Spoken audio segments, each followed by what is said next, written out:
In the next few days, President Trump is expected to announce his decision on whether to withdraw from the Iran nuclear agreement. That deal was one of the topics at a House Foreign Relations Committee hearing on Iran. Congressman Ed Royce chairs this 2-hour and 40-minute hearing. This hearing will come to order. We'll ask all members to take their seats at this time. And today we consider how the United States should confront the full range of threats that Iran poses to our national security and poses to the security of our regional allies and partners. And I'll give you my view of this, but I believe that President Obama's flawed nuclear deal was a gamble that Iran would choose to become a responsible actor, a country focused on prosperity for its people and security along its borders. And unfortunately and predictably, the Tehran regime clearly sees itself as a movement, one that uses ideology and violence to destabilize its neighbors, to threaten others, mainly the United States and Israel. That is why we still hear, death to Israel, death to the United States. Israel is a one-bomb country. That's why we hear this. In Iraq and Syria, Iran's Revolutionary Guards have taken advantage of the fight against ISIS, and they're using their shock troops and Shia militia to brutalize Syrians and to seize much of the territory. As ISIS loses ground, the risk is real that one version of radical Islamist terror, ISIS, is simply replaced by another. Meanwhile, Hezbollah, ascendant in Lebanon, has thousands of fighters in Syria. It is well positioning itself to intensify its original mission, the destruction of Israel. This terrorist organization is building a deadly rocket arsenal ready to rain terror on the Jewish state.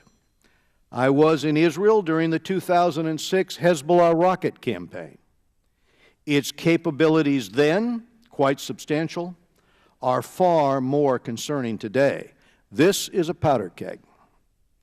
This makes it all the more critical that we stop Iran from completing a land bridge from Iran to Iraq to Syria to Lebanon.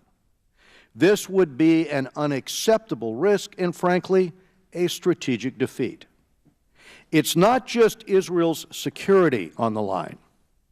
I feel that if Iran secures this transit route, it will mark the end of the decades-long U.S. effort to support an independent Lebanon. Jordan's security, too, would be imperiled. This threat grows infinitely worse if Iran develops a nuclear weapons capability. In this regard, Iran's continued pursuit of intercontinental ballistic missiles, funded by the cash bonanza it received when sanctions were lifted, is telling.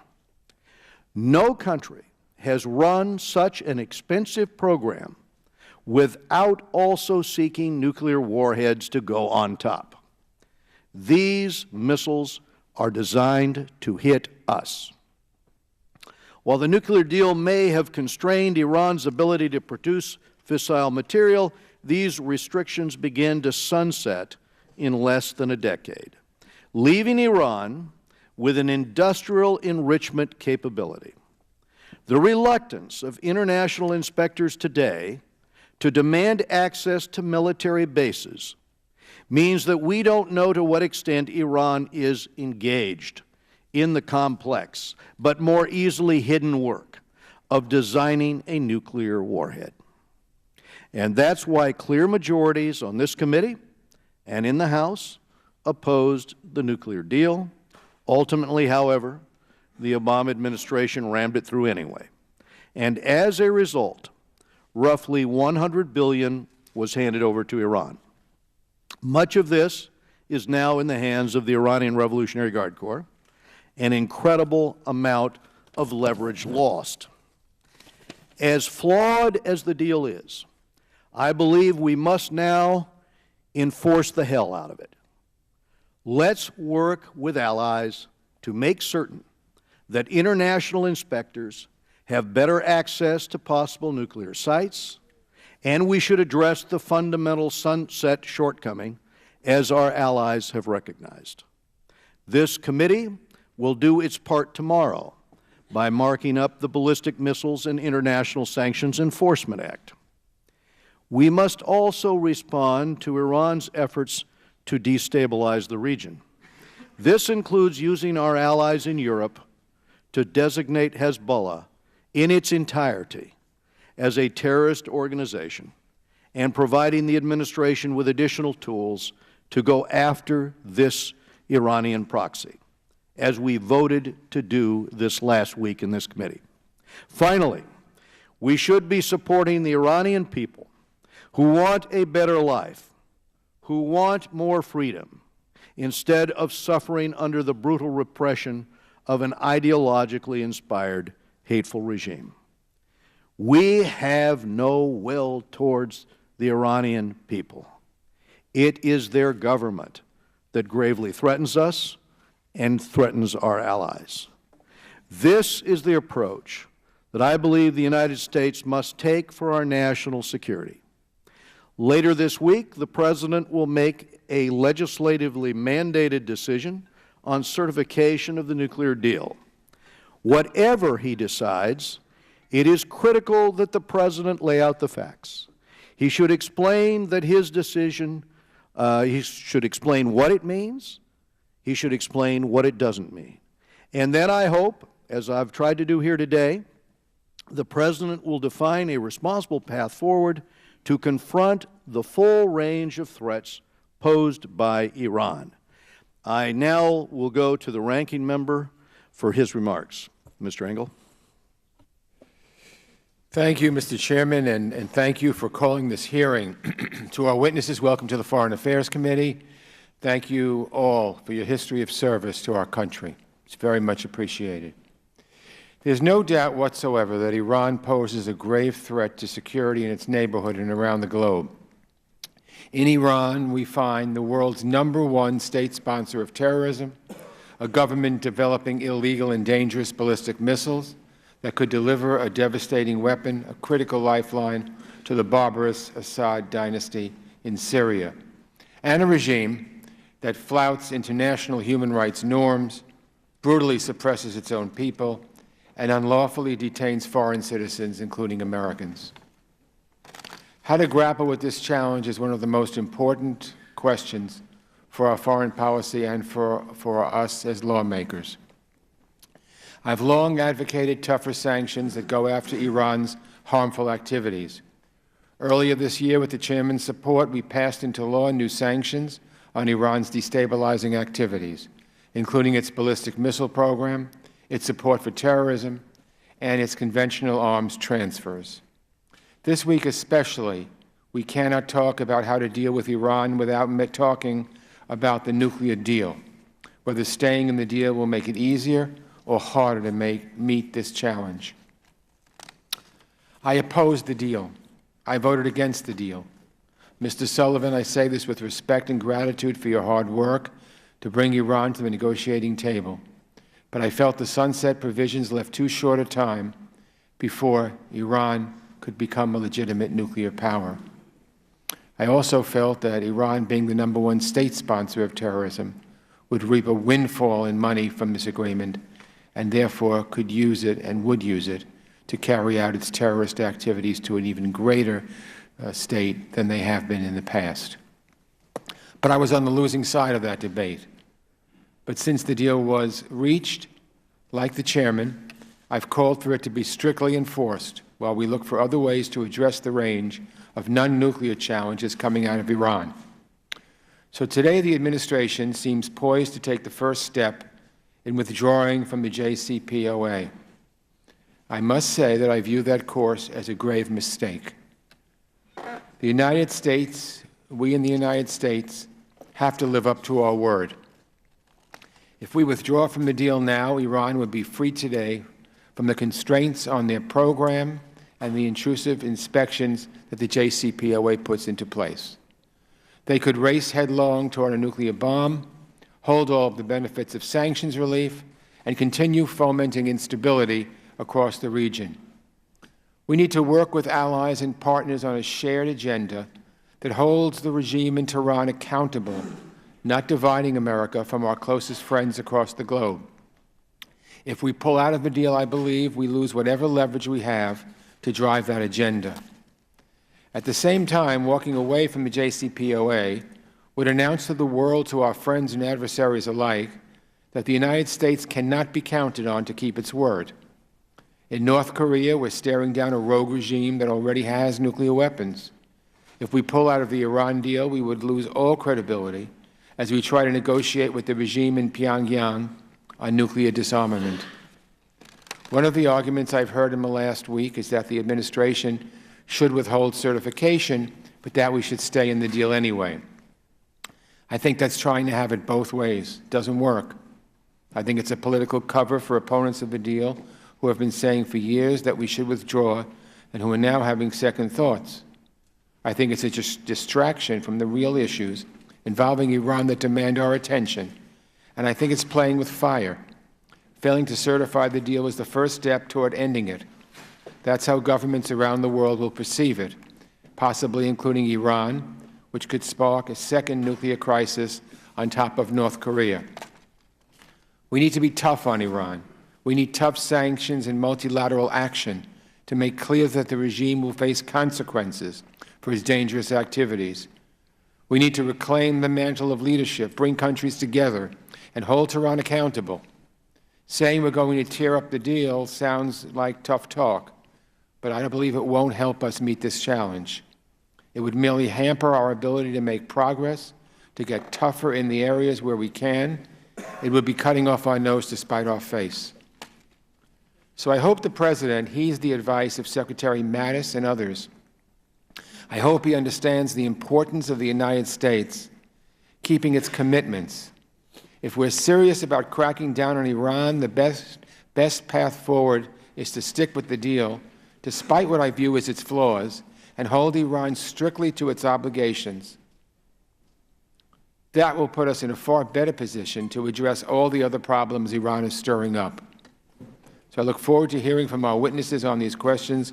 Thank you again, Mr. Chairman. I yield back. Thank you, Mr. Engel. This morning we are joined by a distinguished panel.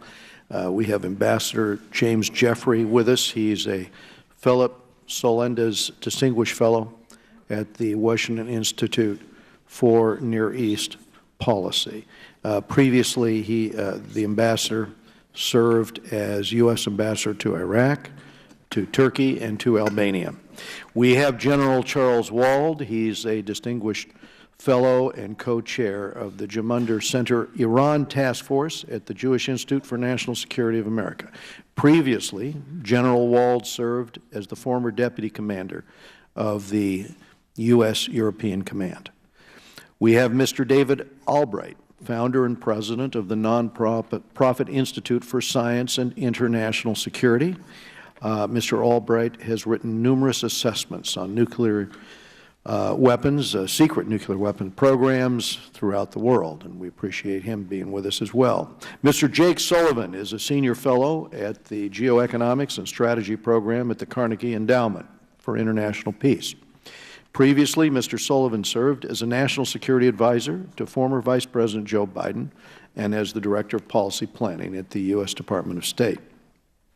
Without objection, the witnesses' full prepared statements will be made part of the record today, and members here will have 5 calendar days to submit any statements or any questions or any extraneous material that they want to put into the record for today's hearing. So I would just ask Ambassador Jeffrey if you would like to summarize your statement and then after each of you have presented, we'll have the questions from the members of the committee. Thank you, Mr. Chairman, Mr. Ranking Member, members of the committee, my distinguished colleagues here on the table. It's an honor to be here today to discuss something of such extraordinary importance just before the President will talk to the American people about Iran policy. Mr. Chairman, I agree with you that in certain circles in Washington and elsewhere, there was a belief that this Iran deal could do more than constrain Iran's nuclear program. In fact, the preamble to the agreement expressed the hope, and I quote, that full implementation of this JCPOA, the agreement, will positively contribute to regional and international peace and security. Just last night, I heard the EU foreign minister, who is basically the spokesperson of the P5+1, echo a very similar line back when she announced the agreement in 2015. And I think that's one of the core flaws of this agreement. And one of my arguments that I will make in a second, that we have to look at this agreement in more detail and where it fits, is that people think that if they're okay with the agreement, the Iranians are adhering to it, then we don't have a problem with them. We have many problems with them inside and outside the agreement. Right now, the greatest danger facing the U.S. and its allies in the Middle East is Iran, allied with various surrogate forces and, to some degree, Russia. The U.S. as yet does not have a comprehensive policy to confront Iran that should include both containing Iran in the region and, as you both mentioned, looking at the JCPOA. The stakes here are high. If America does not stop the Iranians, they will soon emerge with their allies as a dominant force in the region.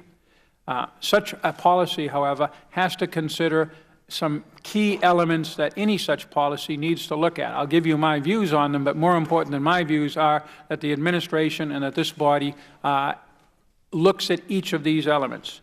First, Iran must be the first U.S. priority in the region. It must be number one, specifically, apart from terrorist attacks on the homeland. Specifically, we need to shift our attention and resources now from the almost finished ISIS campaign to Iran. That's critical because right now the administration is still focused on ISIS. Second, we need to know what our basic purpose is in confronting Iran. Is it to push back on Iran's specific regional moves, or is it to affect significantly Iran's overall goals and role in the region, or is it regime change? There are voices on all three here in Washington.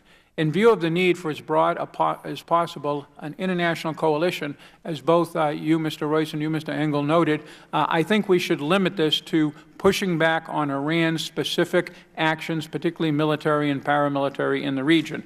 That will allow us the biggest and strongest coalition. Next, as we've discussed, the JCPOA cannot be sacrosanct in our approach. Given, however, the absence of an international consensus for a new, better agreement and our need for such a broad coalition to contain Iran successfully, we should not abandon the agreement. Rather, we should use our problems with it to push, at least diplomatically, for a potential new agreement, raise our problems with missiles, challenge the commitments we've made, I think foolishly, in the agreement to support Iran's economic development, and basically make it more difficult for businesses to work with Iran. The central front to contain Iran is Iraq and Syria.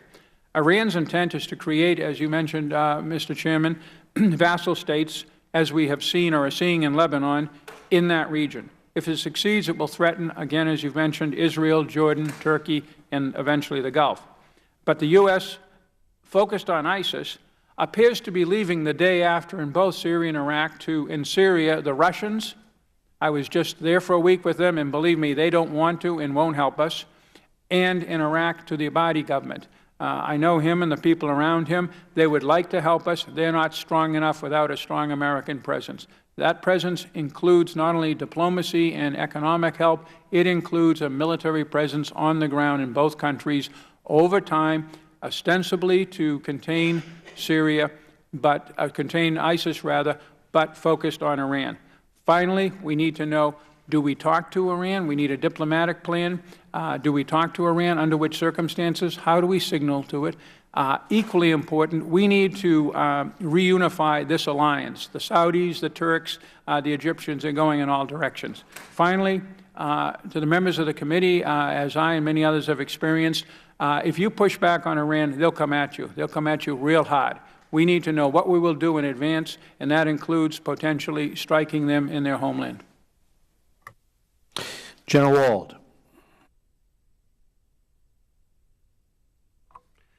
Thank you, Mr. Chairman, Ranking Member Engel, and members of the committee. Thank you again for the opportunity to appear before you today to discuss responses to the full range of threats posed by Iran. I've followed Iran closely throughout my career, including in my current capacity as the co-chair of the Iran Task Force at the Ginza Germunder Center. This summer, our task force issued a report on the need to restore U.S. leverage to confront the full spectrum of Iran's menacing behaviors. Understandably, current debate is focused on the JCPOA and whether continued adherence to the deal serves our national interests. Our Ginza task force has been an outspoken critic of this agreement, which gives Tehran great financial, military, and geopolitical benefits while robbing the United States of our previous leverage against Iran. An effective strategy against Iran must prioritize restoring our lost leverage, and I applaud this committee's effort to examine the range of options available to us and our allies. This is urgent because the deal places Iran on a trajectory to become as intractable a challenge as North Korea is today, and very possibly worse. Sanctions relief is bringing renewed foreign investment to Iran, and with it the capital and technology for increased spending on ballistic missiles and IRGC operations in places like Syria, Iraq, and Yemen. The deal also legalizes Iran's ambitious military buildup. UN Security Council Resolution 2231 gives Iran, and specifically the IRGC, a major opportunity to advance its nuclear-capable ballistic missile and intimidate our regional allies. That same resolution will lift the conventional arms embargo on Iran, allowing the IRGC to become an international arms dealer. The IRGC's ability to inflict heavy costs on our forces and possibly deny our access to the region will grow significantly as it augments its air defenses, attack craft, submarines, unmanned vehicles, mines, radars, and missiles. Finally, the UN resolution also eventually permits the IRGC to access highly advanced missile technology and materials from abroad.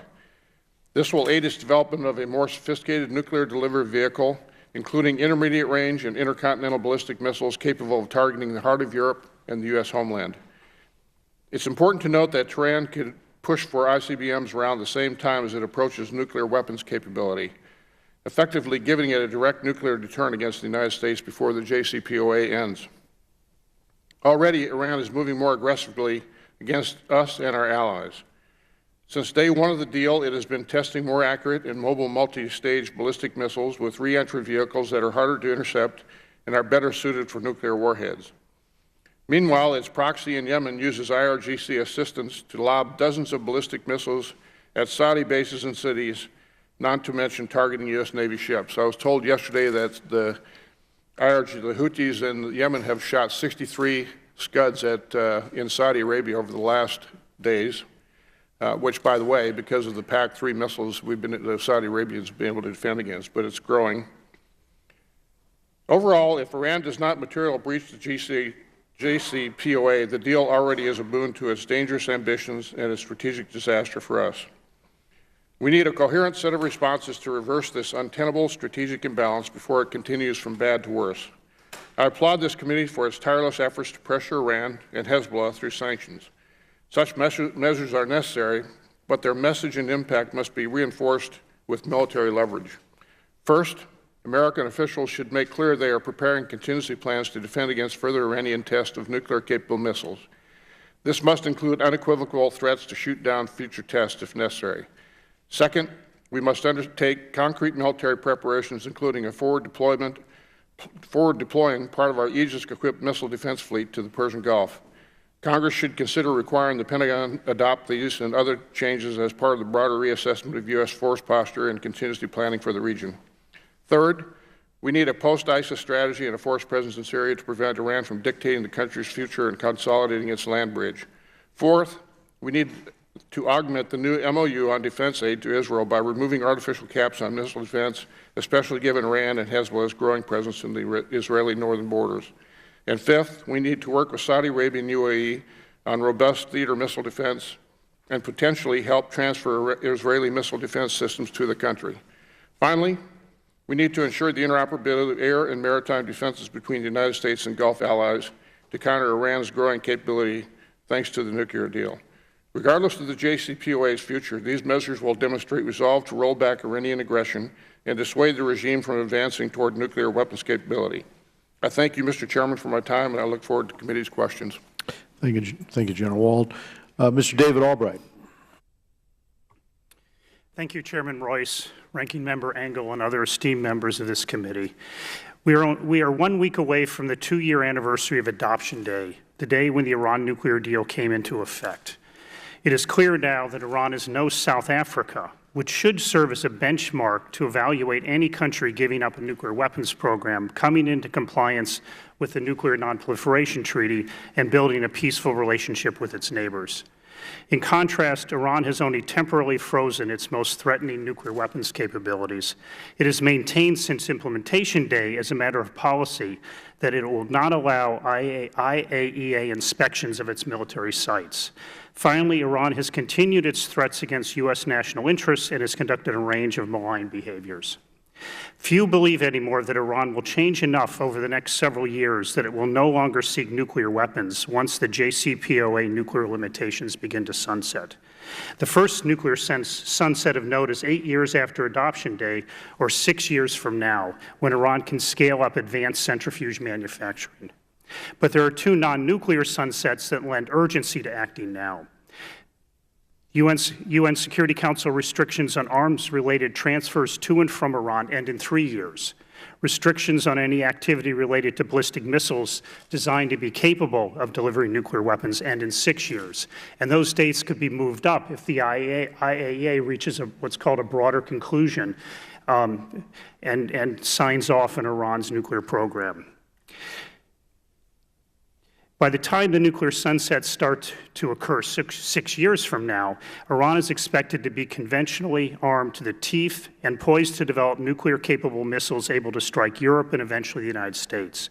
By that time, it will have a powerful economy immunized against sanctions pressure.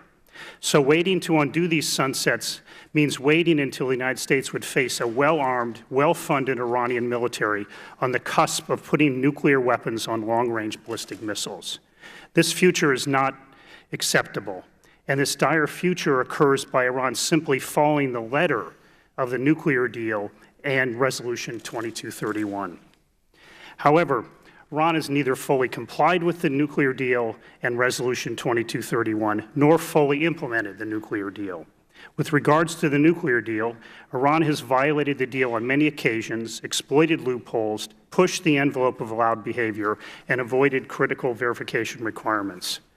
The Trump administration is committed to robust enforcement of the nuclear deal. So far, this approach has reduced the number of violations, although it has not eliminated all of them. Then, of course, there are the ongoing, well-known problems of the IA gaining access to military sites. The Parchin issue remains unresolved. A new issue with Section T remains unimplemented, which covers bans on nuclear weapons development. And the unimplementation of Section T was recently confirmed by the Director General of the IAEA. Could you just clarify that in your testimonies? I'm sorry? Just repeat that and just clarify a little bit for the members. Recently, the Director General of the International Atomic Energy Agency confirmed that Section T remains unimplemented and has actually asked for guidance on how to treat this because Russia opposes the inspectors visiting military sites. The justification and need to better enforce and fix the nuclear deal and associated agreements is clear, but what to do? I mean, we are all awaiting President Trump's decision regarding the 90-day certification under INARA and the administration's rollout of its Iran policy more generally. If the administration does decertify, I believe it would be fully justified under INARA criteria. Even setting aside what are called uncured material breach issues, which I agree are debatable, the President has a solid case to decertify based on another criterion, namely whether the suspension of sanctions remains vital to U.S. national security interests and proportionate to Iran's efforts to terminate its illicit nuclear programs. By decertifying, the President would send a powerful signal that the nuclear deal has a fundamentally flawed architecture which cannot be fixed by better enforcement alone. My colleague Mark Dubowitz and I have recommended a middle course of decertifying but not reimposing nuclear sanctions. Instead, the number of non-nuclear sanctions should be increased and a NAR and JCPOA fixed in congressional legislation. The outline of this approach includes rewriting U.S. policy to eliminate the sunsets in the nuclear deal and Resolution 2231 and tighten inspections. Congress, and in particular this committee, has already done significant legislative work on repairing the 5-year arms and 8-year ballistic missile sunsets in Resolution 2231, and I believe the legislation that is being put together or sent for markup will improve this even further. However, the President has not announced that this is U.S. policy or how this policy affects sunsets in Resolution 2231 and how this policy will be enforced. In cooperation with the administration, Congress should fix the nuclear deal legislatively. Let me say that again. In cooperation with the administration, Congress should fix the nuclear deal legislatively, focusing on the nuclear sunsets and inspections. And let me stop here since I'm over, and happy to add to this during the questioning. Thank you, Mr. Albright. We'll go now to Jake Sullivan. Thank you, Chairman Royce, Ranking Member Engel, and distinguished members of the committee. I appreciate the opportunity to appear before you today alongside my distinguished panelists to discuss the full range of Iranian threats that are the subject of this hearing. I'd like to make 4 points at the outset. First, the Iran nuclear deal is working as intended. It has put a lid on Iran's nuclear program, and it's blocking Iran's pathways to a bomb. Of course, it's not a perfect agreement. Diplomacy requires compromise. But we got what we need to achieve the purposes of the deal. Thousands of centrifuges have been dismantled. Iran's plutonium reactor has been neutralized. 98% of Iran's enriched uranium has been shipped out of the country. International inspectors have new and unprecedented access to verify compliance.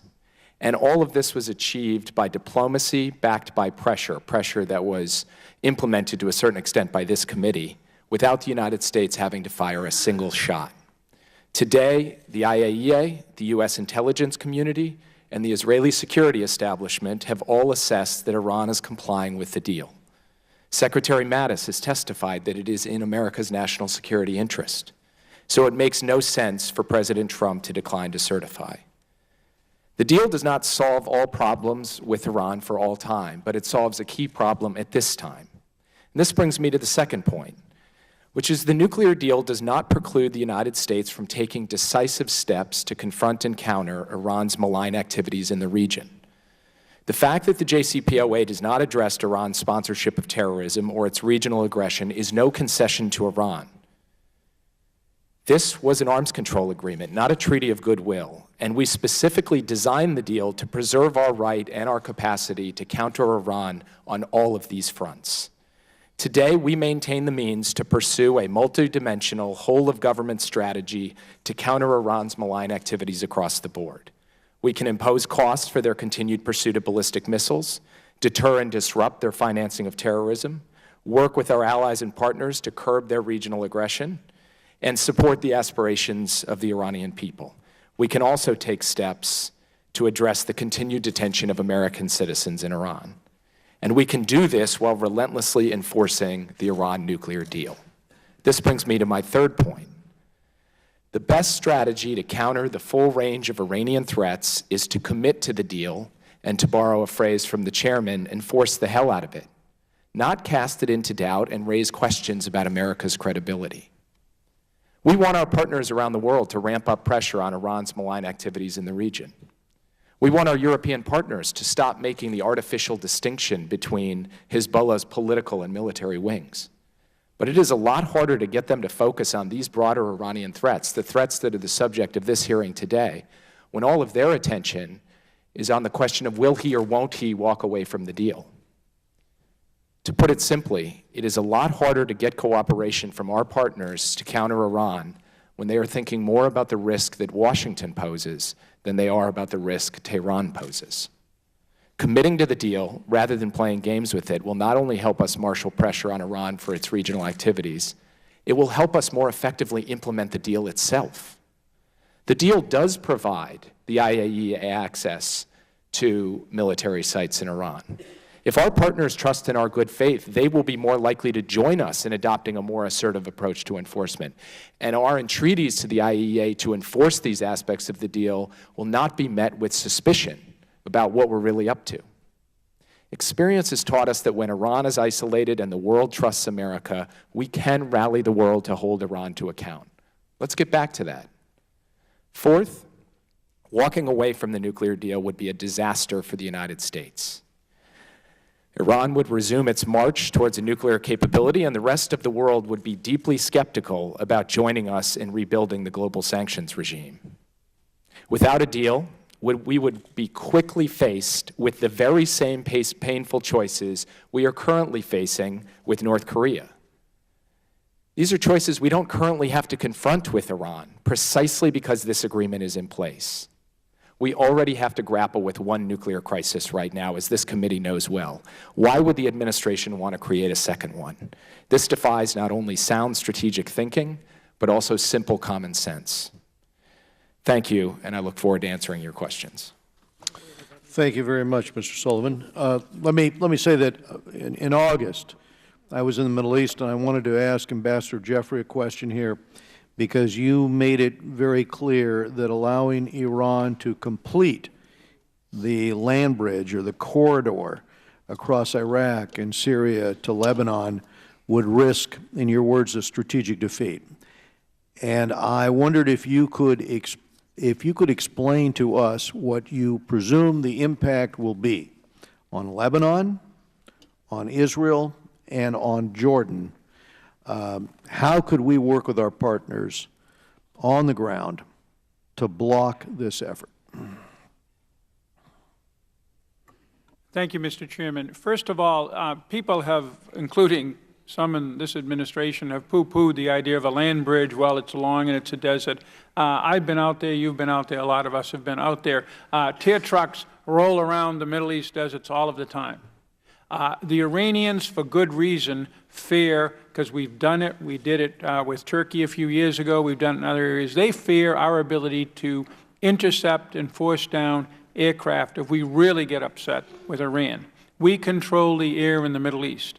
We don't control the sand.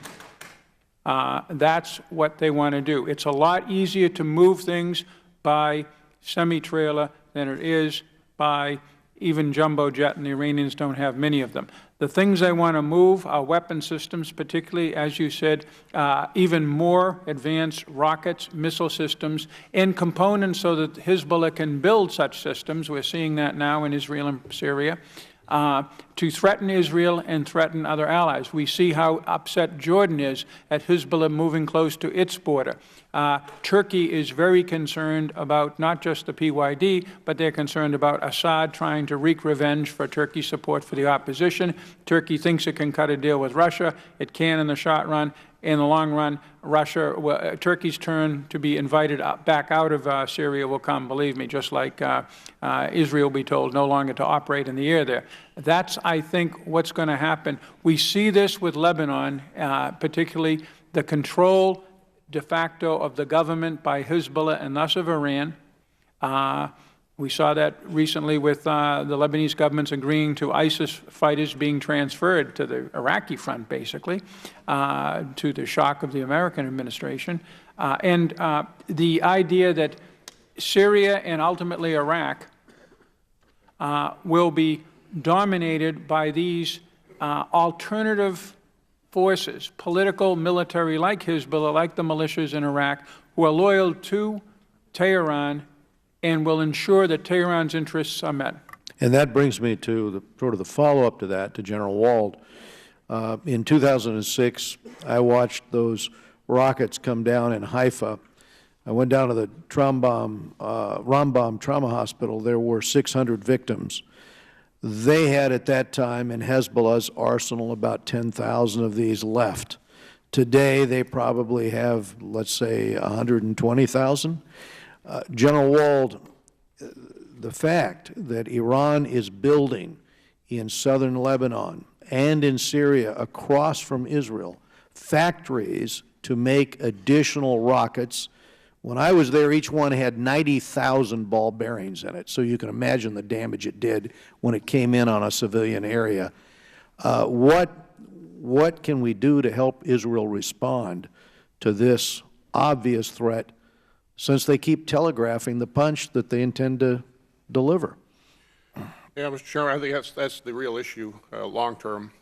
Just up front, I would say one of the problems I have with the current, at least declared strategy in the Middle East is it's kind of incremental and not synergistic from the overall standpoint. I go back to the bottom line will be just what you just pointed out there is the threat to Israel and Saudi Arabia for that matter. And I think there's actually a new world kind of evolving in the Middle East that we need to start taking advantage, and that's this commonality of enemy with Saudi Arabia and Israel, for one thing. Two is, I think we need to look closely at our equipment transfer to both Saudi Arabia but Israel as well. The number, as I mentioned in my testimony, that I think we ought to beef up the foreign aid to Israel from that standpoint. I was in Israel not long ago. We did a study on the 2015 conflict, and Iron Dome is fantastic. David Sling will be fantastic. Arrow is really good. PAC-3 is outstanding. The problem is they don't have enough of it because of 120,000 missiles. So they also have to have kind of a left of the attack capability, which might be a cyber-type capability, which we can't talk about here. But I think our U.S. policy and strategy, I would go along with what's been broadly commented here, is to let the JCPOA as it is, but enforce the sanctions, as you point out. I totally agree with you. I heard you on TV about a week ago saying this, and this is exactly what we ought to do. But then number two is, I think we need to really look strongly at building a stronger, maybe a unique, if you will, or different anyway, Middle East coalition that would include favorable GCC countries as well as Jordan and Egypt, and really start beefing up our capability to deter both Iran and Hezbollah. Thank you, General Wald. I go now to Mr. Elliot Engel of New York. Thank you, Mr. Chairman. Let me first of all say that since a number of questions have been raised by witnesses about Iran's compliance or lack of it with the JCPOA and the IAEA's ability or inability to verify, I want to encourage members of this committee on both sides of the aisle to attend our classified briefing tomorrow at 2:30 with the intelligence community to learn more about this in a classified setting. So it's 2:30 tomorrow.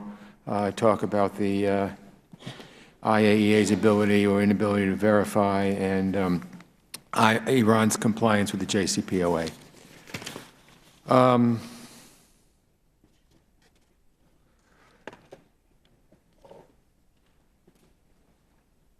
Let me ask Mr. Sullivan, how would President Trump's failure to certify Iranian compliance under the nuclear deal affect the likelihood of that our partners would be willing to work with us on confronting Iran's malign activities, such as their support for terrorism and advancing their ballistic missile program?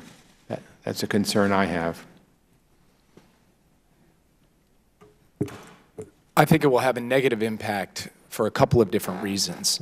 The first is that it will put all of the focus of diplomatic discussions between the United States and our European partners on what to do about the deal and whether the president's going to stay in it and on what conditions he'll stay in it and whether he likes it today and doesn't like it tomorrow. And this will he or won't he dance around decertification and what follows from that will distract the international community, the United States and our partners from actually taking on Iran in Syria and across the region. And we've heard from other witnesses on this panel about how, as things stand today, United States policy towards Syria is permissive in respect to Iran's capacity to gain strength and gain territory.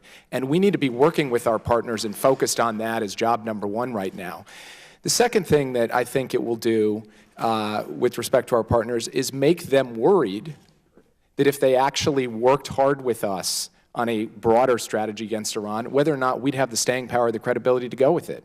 Because we've looked them in the eye and told them that we'd be with them in enforcing this deal, sticking with and enforcing this deal, and casting that into doubt more broadly casts American credibility into doubt. So from my perspective, the best way to achieve the objectives that I think both the Republicans and Democrats on this committee want to achieve with respect to Iran, we should commit to this deal. We should make clear that America's word is good, that America's faith is good, that we are going to enforce this deal to the utmost, and then we are going to rally the world to deal with all of these other challenges. Thank you. Thank you. Let me talk a bit about my trepidation about the relationship that Syria is building with Russia. Iran has begun to develop a permanent foothold in Syria, seeking a corridor from Tehran to the Mediterranean. You speak with all the top elected Israeli officials from the Prime Minister on down. They all watch this. They don't like the ceasefire in Syria. They're all concerned about it, that it brings Iran too close to the Israeli border. Iran's relationship with Russia, which is cemented in the battlefield defending the Assad regime, has made it possible, in my opinion, for Iran to make inroads in Syria, putting Israel's security at risk and threatening to further destabilize Lebanon and Iraq. So anyone who would care to answer this, I have three questions. Is the United States relying on Russia to influence Iran? Would Russia agree to keep Iran contained? And what motivation does Russia have in keeping Iran in check? Seems to be falling in right with their principles. Ambassador Jeffrey? I'll start with my conversations in Moscow 2 weeks ago. I can't get into the details of who we talked with because it was track 2, but we met both officials and, how can I put it, former officials with close ties to the government. They basically felt that they were able to operate in Syria, and that as far as they were concerned, this whole process in the UN, under the UN Resolution 2254, the Geneva process for a political solution, they just give it lip service. They were pressing us to agree for a Marshall Plan for Assad Syria to build it up. And as far as this current administration, as I mentioned a few minutes ago on the land bridge, when I pressed them and said, look, this is what happens inside Syria and what happens out of Syria is a security concern for our allies and for us, their answer was, but the administration doesn't tell us that. They say they're just in Syria to fight ISIS, which is why I said we have to shift our priorities. Russia does not have the same interest as Iran in Syria. For example, Russia wants to build up the Syrian government and the regular Syrian military forces. Iran wants to at least implicitly undercut them by creating alternative power centers politically and particularly militarily. The model is Hezbollah. So there is some strain between the two.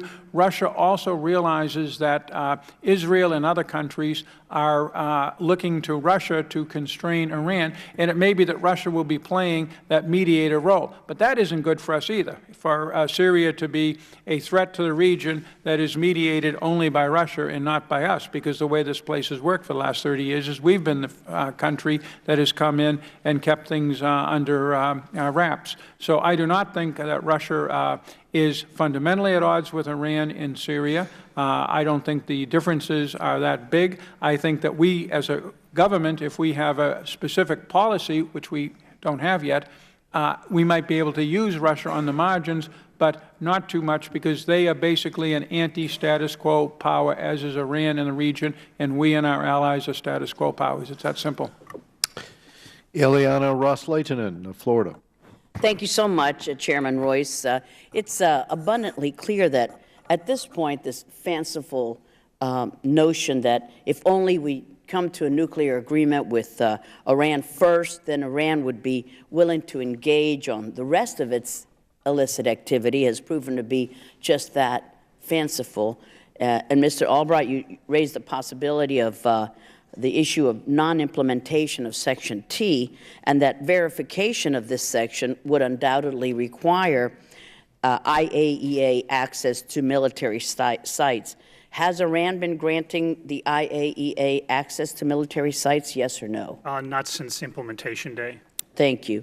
Now, paragraph 27 of Section E in the August 2017 IAEA Board of Governors report on verification and monitoring of Iran's compliance with the JCPOA states, quote, the agency's verification and monitoring of Iran's and other JCPOA nuclear-related commitments continues, including those set out in sections D, E, S, and T of Annex 1 of the JCPOA, end quote.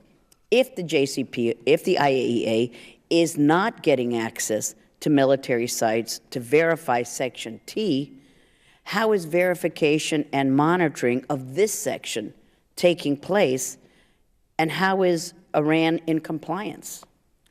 Well, I think the IAEA leaves out many things from its reports. I mean, I spent a lot of time talking to governments in Europe, people associated with the IAEA, to try to learn things. And it's just a decision that the Director General made that he's not going to be very transparent. And one of the reasons I looked into Section T was because it just seemed to be a clear contradiction in between what he was saying, the Director General was saying, and what was actually happening on the ground. Thank you, sir. And I don't think I'll have time for responses in this setting, but we'll talk afterwards, and I know we'll have an opportunity. Ambassador Jeffrey, you discussed the need to strip the so-called seal of approval bestowed upon Iran by the JCPOA and undercutting the willingness of the international business community to fund Iran's economy. And you also talk about strengthening the U.S.-EU anti-Iran alliance. But the reality, as we know, is that EU nations have been unwilling to take any anti-Iran action, partly for fear that Iran will leave the JCPOA, but also in large part because they have concluded billions upon billions of dollars in deals with Iran. And I would ask you, we'll talk later, to your knowledge, has the EU imposed any new non-nuclear related sanction or designation against Iran since the JCPOA? And how do we get the EU on board when its member states have given their seal of approval and opened up Tehran for business? And then for General Wald, you mentioned Iranian regional aggression under the JCPOA, undermining efforts in Iraq and in Syria, support for Hezbollah, support for the Houthis in Yemen. And there are also concerns that Qatar's restoration of ties with Iran, with Zarif having visited the emir just last week. So I would ask just how bad the consequences are for the region if Iran continues to support the Houthis and now draws closer to the Qataris. How would we be addressing that? And Mr. Chairman, a note for the committee, as we here are discussing the Iran nonproliferation threat, I'd like to report to the committee that our very own Yelem Poblet was nominated today for the position of Assistant Secretary of State for Verification and Compliance. And as many of you know, Yelem served as the Chief of Staff and the Staff Director for this committee, and we congratulate Dr. Poblet on this nomination. So I won't have time for answers, but I'll chat with the gentleman afterward. So I yield back, Mr. Chairman. I thank the gentlelady for yielding back. Mr. Brad Sherman of California. Mr. Chairman, I could imagine buying a flawed automobile and deciding it's a bad deal. And in some jurisdictions, you can just take the car back to the dealer and you get back all your money. But imagine if you lived in a jurisdiction where if you take the car back to the dealer keeps the car and your money. Iran is going to keep our money. We unfroze $100 billion of their money. People argue about whether it's larger or smaller than that amount. We delivered over $1 billion in currency. We can renounce this deal. Iran keeps the money and is then liberated from all of the restrictions on their nuclear program. Now, I oppose this deal because The restrictions on Iran's nuclear programs were temporary, but U.S. obligations under the deal are permanent. What we should be trying to do is extend and enforce the nuclear sanctions. If we renounce this deal, we don't extend and enforce the nuclear sanctions and restrictions on Iran, we end them. Now, there are two methods by which we can get to that bad result. The first is on our minds now because it could be triggered, the first stop could be on October 15th. And that is the President could fail to issue the certification under the Iran Nuclear Review Act.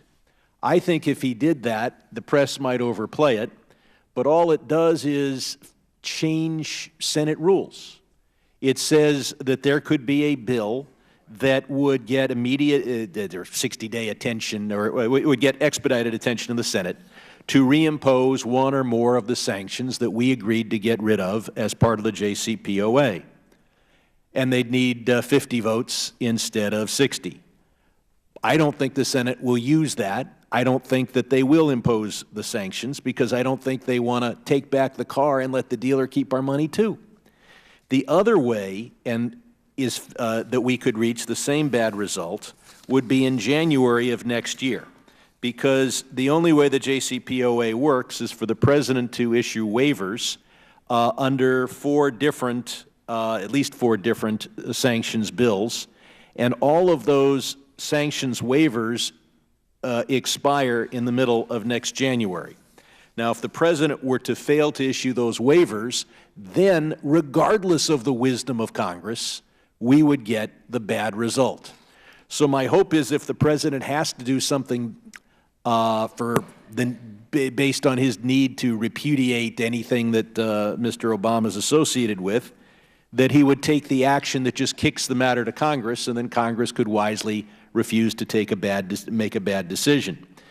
If he instead waits till January and refuses to issue these waivers, not as a result of congressional action, but just as a result of his own action, then there will be celebrations in the Islamic Republic.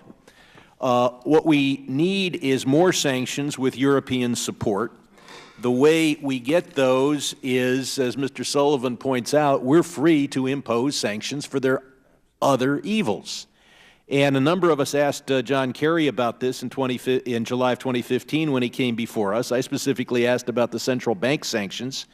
And I said, is Congress and the United States free under this agreement to adopt new sanctions legislation that will remain in force as long as Iran holds our hostages or supports Assad? I could have added, or supports the Houthi or engages in terrorism. His response was, we are free to adopt additional sanctions as long as they are not a phony excuse for just taking the whole pot of past ones and putting them back. So we have to convince the world that we are sanctioning Iran in a different way for different reasons. The more we say we hate the deal and we are in the process of repudiating the deal, the more the sanctions of 2017 begin to look like a phony excuse for taking the whole pot of past ones and putting them on and letting Iran argue that they are liberated from the nuclear restrictions. The more we say that we're going to live with this deal, that we respect the deal, and that we are imposing new sanctions because of Iran's other evils. And here I want to thank the Islamic Republic because they have committed such incredible evils, such mass murder in Yemen and in Syria, that they will more than justify any sanctions any of us can come up with. I've used my time. I would ask the witnesses to respond for the record, and particularly I'd like Mr. Sullivan to outline what are the toughest sanctions we can impose that meet Kerry's standard. Thank you, Mr. Sherman. Mr. Chris Smith of New Jersey. Thank you very much, Mr. Chairman. Mr. Sullivan, let me ask you, during the debate over the Iran agreement, the Obama administration repeatedly charged opponents of the flawed, and I think egregiously flawed deal, that somehow we were pushing for war. Nothing could have ever been further from the truth than that false allegation. Let me ask you this. Is Iran's behavior, its increased aggressiveness, its build-out on ballistic missiles, what you expected from the deal? Thank you for the opportunity to actually Make it quick, because I don't have much time. to clarify this point. I never believed in negotiating this deal from the beginning that producing a nuclear agreement with Iran, an arms control agreement with Iran, that we would fix Iran's larger problem. Let me ask you this, and the others too. Secretary of State John Kerry said on CNN, or was reported by CNN, January 21st of 2016, that money from the deal that the Iranians were getting would go to terrorists. To whom has that gone? Who are the terrorists and how much? As I understand it, the Trump administration's DIA chief has said the bulk of that money has gone to domestic purposes, not to the IRGC. But of course, the IRGC and its affiliates. But I'm asking you, do you know how much has gone? No, I think it would behoove the committee to get a briefing from the DIA chief, who has laid out where he thinks the assessment, let me just say something attribution on of that money inspections. We had numerous hearings, and the chairman was stellar in ensuring that we had multiple hearings on the Iran deal before, during, and now after. Even before the inspections, or before the deal was signed, Khamenei said that he will never permit inspectors to inspect Iran's military bases. The Iranian Minister of Defense said, quote, Tehran will not allow any foreigner to discover Iran's defensive and missile capabilities by inspecting the country's military sites. And Undersecretary of State Wendy Sherman and others continually talked about anytime, anywhere types of inspections. General, you might want to speak to this. She then went on to say after the deal was signed that was mere rhetorical. That there wasn't, Ronald Reagan used to say on-site verification was key. Anytime, anywhere, and you brought up, Mr. Albright, this Section T problem. You might want to elaborate on that, if you would, for the committee. General? Congressman, thank you. First of all, on the money issue, I would just say from my perspective, I'm not a Treasury expert, but $100 billion to Iran may not necessarily have gone directly to the IRGC, but it freed up the money that they would have given the IRGC had they had it in their own coffers, so they could use it. Maybe it didn't go directly to them. I think it's a nuanced. So money is fungible, in other words. Money's money is fungible. On the inspection issue, I don't think any of us should be naive to think Iran is not cheating on what we consider the deal with the military installations. That, to me, it's almost flabbergasting that we would think that was going to be a acceptable issue where we have, frankly, underground facilities could be built almost any place. We don't have perfect intelligence. We have pretty darn good intelligence, but we don't have perfect. I would venture to say that I would be 99.9% sure Iran's cheating on the deal, and that portion of it needs to be looked at closely. And I'm very disturbed that we're basically void of a real broad strategy in the Middle East that would both defend our interest and Israel's. I think one of the unfortunate mistakes that the Obama administration made was to downplay the importance of getting demonstrated access to military sites in Iran and solving these, what are called these possible military dimension issues prior to implementation day. It set up a very unworkable dynamic for the inspectors. There is a mechanism in the deal to really press Iran to accept inspections, but it happens to have a huge risk of bringing down the deal. And the international inspectors don't want to be put in that position. And I think that's been part of their timidity to push this issue. And I think one of the things that if the President does decertify, or in fact if he even doesn't, there is a need for Congress to start thinking through legislation to fix this deal. And I think there's many ways to do that, but I think it is a priority to focus on how to ensure that the inspectors get in there. And I would add that most of this new talk of wanting to enforce the deal better among our allies, willing to look at fixes, is only because President Trump said he would walk away. Before that, there were big problems in getting the Europeans to take any of these problems seriously. So I think that President Trump has done a service. While we could all argue about how it's played out, but he's done a basic service to try to get people to focus on the inadequacies in this deal and fix them. Let me just ask, final second, Iran-North Korea collaboration, does it exist? It has in the past. What is the status of it now? Certainly there's a belief there's collaboration on missiles. On nuclear, it's much more uncertain, but it's a concern for the future.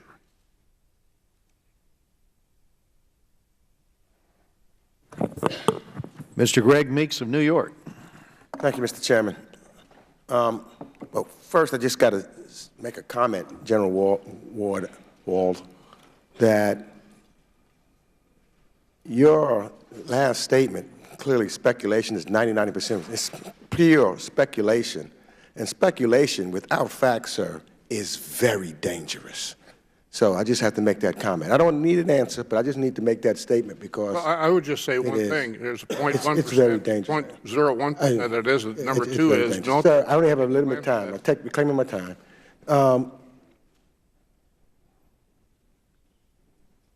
Mr. Sullivan, number one, if, listening to your testimony earlier, I go to church on Sunday, I would have said amen. It seems to me that it made logical sense. I think people forget how we got to the table in the first place. It wasn't bilateral agreement between us and Iran. It wasn't even the bilateral sanctions that we had on Iran.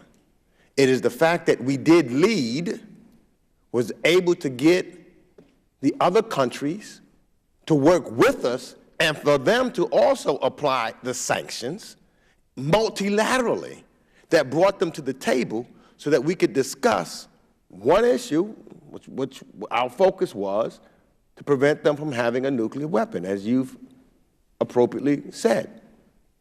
And that there was nothing to prevent us, because I think we are all united on the fact that we're not sitting back and trusting Iran and saying that we're not going to do anything that of the other nefarious activities. We've got to stop them.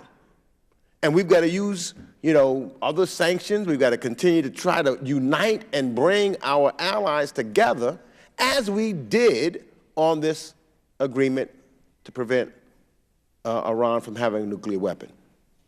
And I think that we all agree, too. I don't know any bill ever passed the United States Congress or any place else that's perfect.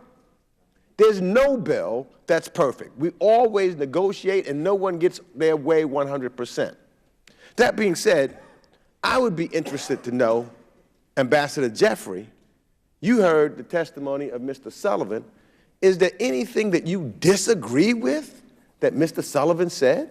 I was both hoping and fearing that question would come up, Congressman, because Jake and I have both worked a lot in the diplomatic world, and when we disagree, this is a disagreement of opinion. We can't prove it.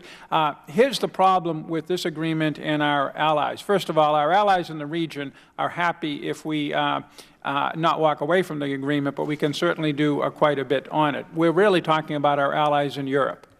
And they have an almost rabid embrace of this agreement because of their philosophy, which is that international agreements and the UN are the way to deal with all problems. The problem with this is they also have a rabid reluctance to engage or even to support us in engaging, doing the hard work of containing Iran. I don't think that us behaving well with this agreement is going to get them to sign up to more joint action in Syria and Iraq against Iran. I think rather, as Mr. Albright said, if we question that agreement and say, look, to the degree we're going to hold to much of it will depend on how successful we are regionally, and that requires your help, I think that's a way to go forward. Well, and I think with go ahead, Mr. Sullivan. I see you want to say something. I think this military inspections issue is a great case in point. The deal provides the IAEA the opportunity to get access to Iran's military sites, and Iran is not allowed to simply say no. However, it also requires our allies to work with us, our European partners to work with us to make that happen. When Ambassador Haley goes to Vienna to raise the issue of access to military sites, and there are reports in the press here that says the reason the Trump administration is raising this is they want it as an excuse to walk away from the deal, it's no surprise the Europeans and the IAEA are reluctant to engage with the United States on that issue. From my perspective, the way we were able to build a campaign of pressure against Iran to get to this nuclear deal in the first place, which the Europeans did not want to go along with because they were allergic to the really biting sanctions, it was by making clear that the United States was going to act in good faith and that all of the burden of proof was on Iran. What the Trump administration has done is created real questions about where that burden of proof should lie, and that is why I think we have such a challenge. Could I add one thing? I think Ambassador Haley went to Vienna for very good reasons, to raise issues and learn things. Using false statements in the press to try to impugn what she did, I think, is unfair. I'm not impugning Ambassador Haley. What I'm saying is that the Trump administration's approach, they're putting out publicly that one of the ways in which they may want to ultimately walk away from the deal is to point to this provision. And to make that part of the public theater around this, I think it's a challenge. That has nothing to do with Ambassador Haley herself. Yeah, but they never said that. Okay, well, time's expired regardless, and we have to go to Mr. Dana Rohrabacher of California next. Thank you very much, Mr. Chairman, and again, thank you and Representative Engel for your leadership on this particular issue, which is of vital importance to the security of our country. Let me just see if I can ask a yes or no question. Is Iran in compliance with the treaty? Just yes or no down the line. Yes, sir. Treaty, yes. 2231. Resolution, no. No. Not in full compliance. Yes. Okay, so we have three of our witnesses are saying that they, with their decision, that basically Iran is not in compliance. And, well, you have one that's sort of both ways. And, but in the end, that was a no as far as I'm concerned.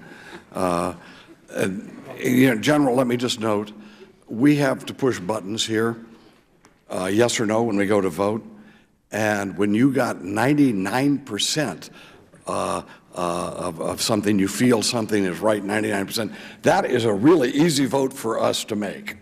Maybe I'm just talking for myself, because you do realize there's always a couple percentage points on the other side of the argument. So let's just say already we have the majority, at least, of this of our witnesses today saying that Iran is not in compliance. And is there a question then? Should the President of the United States lie about it? We gave him the responsibility of determining where there was compliance. Of course not. And we have people who are responsible people throughout our country telling us they're not in compliance, and it may mean something really bad for our country in the future if we simply ignore it, as we have found out in Korea. And I was right here when we were told about how North Korea deserved to have the treaty, and we gave them $5 billion, and now where are we at? On the edge of a catastrophe. No, it does not. Kicking the can down the road, asking the President not to recognize reality is not the answer here. And again, I agree that we owe the President a debt of gratitude for bringing some reality to decision-makings like this, rather than trying to have what I call irrational optimism about the future, which always leads us to situations where, like we face in North Korea today. One thing that this is not just an alternative, however, of facing the mullahs down on this particular issue and or dealing with them in some way militarily. We have other ways of ratcheting up pressure on the mullah regime. We have some friends here dressed in yellow today to remind us that the people of Iran don't like the mullah oppressors who murder their own people. We have people, Baluch in Iran. We have Azaris in Iran. We have Kurds in Iran, all of whom feel they are oppressed. We haven't even ratcheted up any of the pressure on them, even as Iran, the mullah dictators, thumb their nose at us and take the money but don't comply fully with the expectations of that treaty. We need leadership here. We can't wait for more than 99% certainty before we act. And there are avenues that are non-military confrontational. So I would hope that we act. And I wish our president well. Our chairman, Ed Royce, in his opening statement, Chairman Royce mentioned the fact that there are people in Iran who are not our enemies. The people of Iran are not our enemies. It's the mullah regime, just like the people of North Korea are not our enemies. We've got to be realistic in our approach and not try to ignore realities if we're going to have a better and more peaceful future. I will give, I have 20 seconds more. If anyone can, Mr. Sullivan, go ahead and disagree with me. Go right ahead. I ask unanimous consent to give him additional time to disagree with Mr. Wald. Oh, my gosh. I would say first, I wouldn't substitute the judgment. As much as I believe in myself and respect my colleagues here on this panel, I would not substitute the judgment of any of us for the combination of the IEA, the United States intelligence community, and the Israeli security establishment, all of whom have said Iran is complying with the deal. And then secondly, as respects the reality of Iran's malign activities in the region, I laid out my own views about the threat that it poses and the steps, the decisive steps the United States needs to take to do it. I think we do that better by committing to this deal than by playing games with it. Thank you. And thank you, witnesses, and Mr. Sullivan. Although, does that include a comment from one of our other guests as well? Yes, go right ahead. Very quickly, Congressman Rohrabacher, the legislation that you gave to the President that he's acting on with this certification, the Iran Nuclear Agreement Review Act, has him certify things beyond just whether Iran is in compliance, including is Iran doing things outside? This is number 3.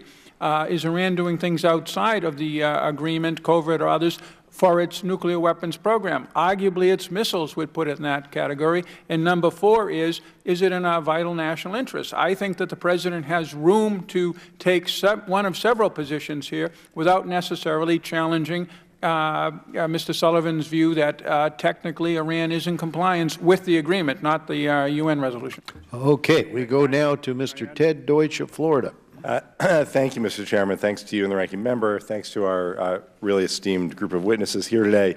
Mr. Chairman, I opposed the JCPOA back in 2015, but like you, I said from the beginning that we have to vigorously enforce this international agreement to ensure that we hold Iran accountable where we can.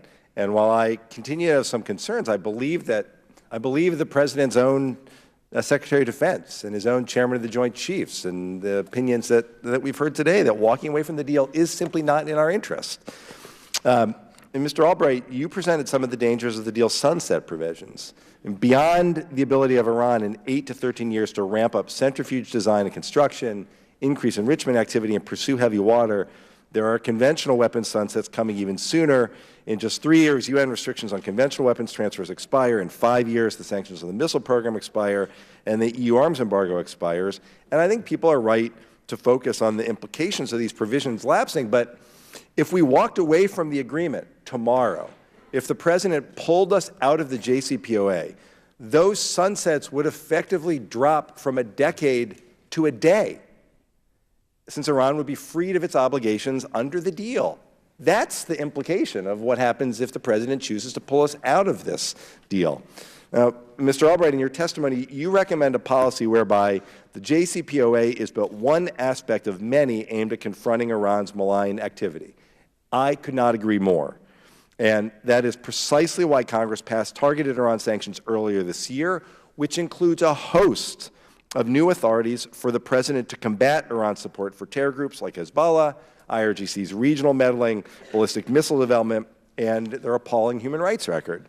And like Mr. Sullivan noted earlier, I too am at a loss for why the administration has been slow to enforce these sanctions. And so, Mr. Sullivan, I would ask you, as we engage in a replay of so many of the discussions that took place surrounding the JCPOA, Iran continues to destabilize, continues its dangerous activities. We've provided tools now to do something about it. What should we be doing? I'm afraid that for reasons I can't fully explain, there's a significant gap between the rhetoric from this administration on Iran and their policy on the ground. I think one of the reasons is because they have had an ISIS-only focus in Syria. And Syria is a crucible, it is a critical theater for Iran's efforts to expand its influence in the region. I believe that the administration should come forward with a comprehensive strategy for how we're going to deal with the future of Syria that is not just about ISIS, but that is about denying space and capacity for Iran and Hezbollah to threaten the rest of the region, and even, as Chairman Royce was talking about, set up rocket factories right near the border with Israel. I think they have to show us how they're going to do that. Beyond that, the House and Senate produced a set of non-nuclear sanctions around ballistic missiles and other malign activities, and to my knowledge, to date, those various sanctions have not been enforced yet by this administration, certainly have not been enforced fully. I would ask the administration why not, and I would get to work doing that. Part of the reason I suspect that they haven't been fully enforced is the administration is putting all of its time at the moment into figuring out how to resolve this completely unnecessary debate around certification and taking their eye off the ball of these other issues. My argument would be, because you can and should certify, do so, and then move on to focus on the immediate threats that we face in the region. And you had said in your testimony that the nuclear agreement is not, the deal's not a perfect agreement. I agree. I just believe that, and I also think it's okay to acknowledge that, and I think that we have an opportunity to try to address the shortfalls of the JCPOA through diplomatic channels, which will be made exceedingly more difficult if we isolate ourselves from our international partners and cut off the diplomatic channel that we need to do something else, which is to finally bring home the Americans who are held there, including my constituent, Bob Levinson. Mr. Sullivan, you noted we can bring considerable pressure to bear on Iran's continued detention of American citizens. Bob, as you know, we've talked about multiple times, is the longest-held American hostage. His family has been missing him for more than 10 years now. What more can and should the administration be doing to secure his release and the release of other Americans who are being held? Well, first, I think that senior officials in the White House should meet with the families of all of these detained Americans, should talk to them about what they're going through and how they're suffering. When I was in government, I dealt with the families of the brothers and the parents of detained Americans in Iran who we ultimately, thankfully, were able to bring home. And then I think that the administration should be making clear to the Iranians that the United States has a number of tools at its disposal to be able to bring pressure on Iran as long as they continue this unjustified and inhumane detention, and we should do so. We should put this up to the top of the diplomatic priority list because these are our citizens, these are our people, and we should get them home. I appreciate it. Thank you. Thank you, Mr. Chairman. Ted Poe of Texas. Thank you, Chairman. Mr. Sullivan, you mentioned the word rhetoric. Rhetoric. When the Iranians say, the Ayatollah says, he wants to eliminate, destroy Israel, do you believe that is rhetoric, or do you believe that that is the policy of Iran? Which is it? I believe that the Iranians were trying to acquire a nuclear weapon in part to threaten Israel. Excuse me, it's my time. Just answer the question. Is it rhetoric or do they mean it? Take your choice. Don't explain the answer. I think they would like to see the end of the state of Israel. How about the United States? Number one, wipe out Israel. Number two, wipe out the United States. Is that rhetoric or does the Ayatollah mean it? I'm not familiar with him saying wipe out the United States. Well, you're not reading his press releases. Mr. Ambassador Jeffrey, what do you think? Is it rhetoric or does he mean it? On America, it's rhetoric. On Israel, it's more serious. So he doesn't mean it when he says he wants to eliminate the United States from the face of the earth? I don't believe so. I believe he does want to take that position vis-a-vis Israel, and he's taking actions that will allow him to possibly do it. So you think the United States can afford to believe that, oh, it's just rhetoric, they don't mean it, they love us? You want us to take that position with nuclear weapons at stake, intercontinental ballistic missiles at stake, working with the North Koreans? They don't need intercontinental ballistic missiles to destroy Israel. They got missiles to destroy Israel. They want those missiles for us, maybe the Europeans. So you just want us to take the chance that, oh, it's rhetoric. Even though he has said that since the day he has been anointed as the supreme leader of Iran, he wants to eliminate the United States. You want us to take that chance. This is based upon 40 years of dealing with the cultural and religious and historical So you want us elements. to take the chance. Mr. Ambassador, I'm sorry, I have 5 minutes. Don't ramble. You want us to take the chance. It's rhetoric. It is not rhetoric. He wants to drive us from the Middle East, and will use every means possible to do so. Including That's what destroying us. Excuse me, I'm reclaiming my time. I just have a few minutes. I don't want to be combative in the sense that we are not dealing in the real world. I think Mr. Rohrbacher said irrational optimism is a good phrase. We are dealing with irrational optimism if we can trust the Iranian government. They have done everything they can to move to a place where they can destroy the United States. The human rights abuses against their own people, we don't spend a lot of time talking about that. You got a group of people here, they've got families and friends that have been tortured, disappeared, locked up in prison over the years because of the regime that wants to destroy the United States. I commend them for being here. Talk to these people and find out how their families were tortured in Iran and continue to be tortured by this guy who uses rhetoric to say he's going to destroy the United States. Everywhere in the Middle East you find Iran mischief making.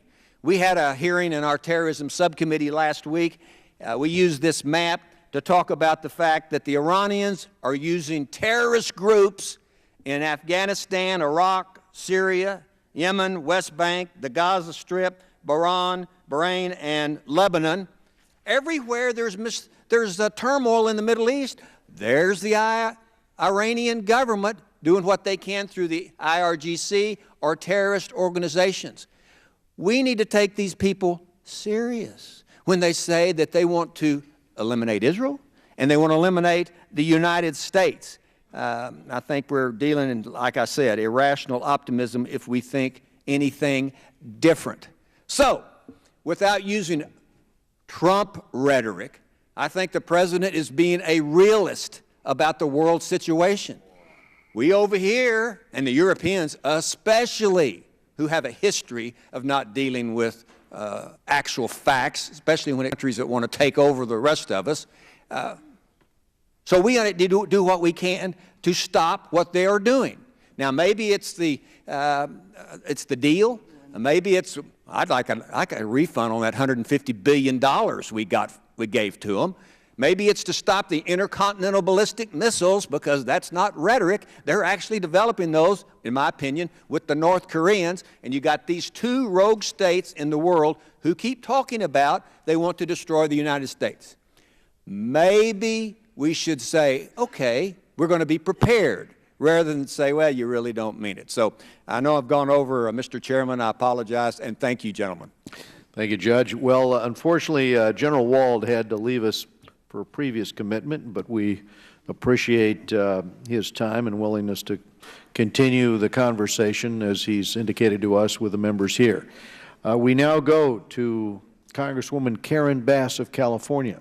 Thank you, Mr. Chairman, as always, for holding this hearing. I wanted to get at a couple of things in my questions.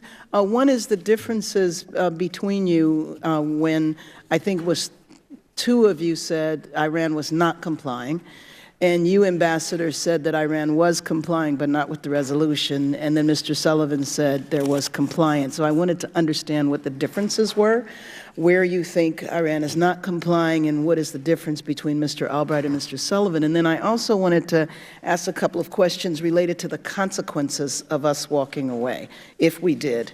So maybe Mr. Albright and Mr. Sullivan can begin. Yeah, one is, in my testimony, I gave several examples of where they've been violating the deal. I mean, I could go through them. Well, just give me one, and then I would like to ask Sullivan to respond to that. Excess numbers of centrifuges that they were operating. They've exceeded on the heavy water cap.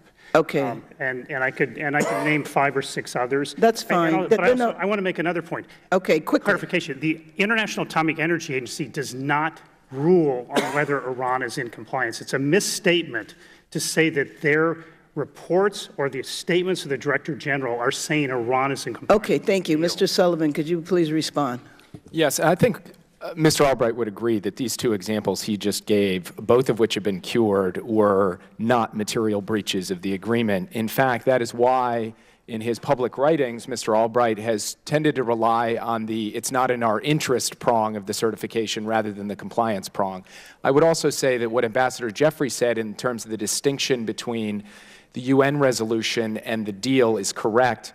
The UN resolution bars Iran from testing ballistic missiles. They are doing so. So it is, in fact, the case that Iran is not in compliance with the UN Security Council resolution, which is why steps by this committee on issues like ballistic missiles are not only justified but necessary. So being being not in compliance with the UN resolution, what is the implication of that for the deal?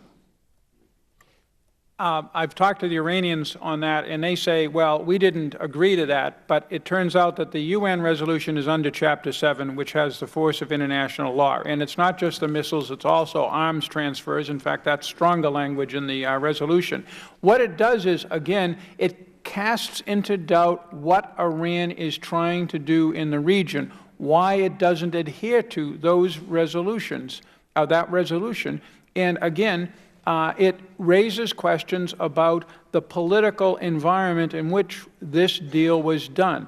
This is not a country coming in from the cold. This is not a country giving up its, as the congressman had said, its rhetorical threats to Israel and real threats to Israel and rhetorical threats to us. Okay. This is a problem. Okay, so in terms of consequences of walking away from the deal, that part is difficult for me to understand, considering, as my other colleagues have said, this was not a bilateral agreement. So one of the consequences for snapback sanctions would be sanctioning Chinese companies for doing business with Iran. How then would this impact U.S. strategy on North Korea?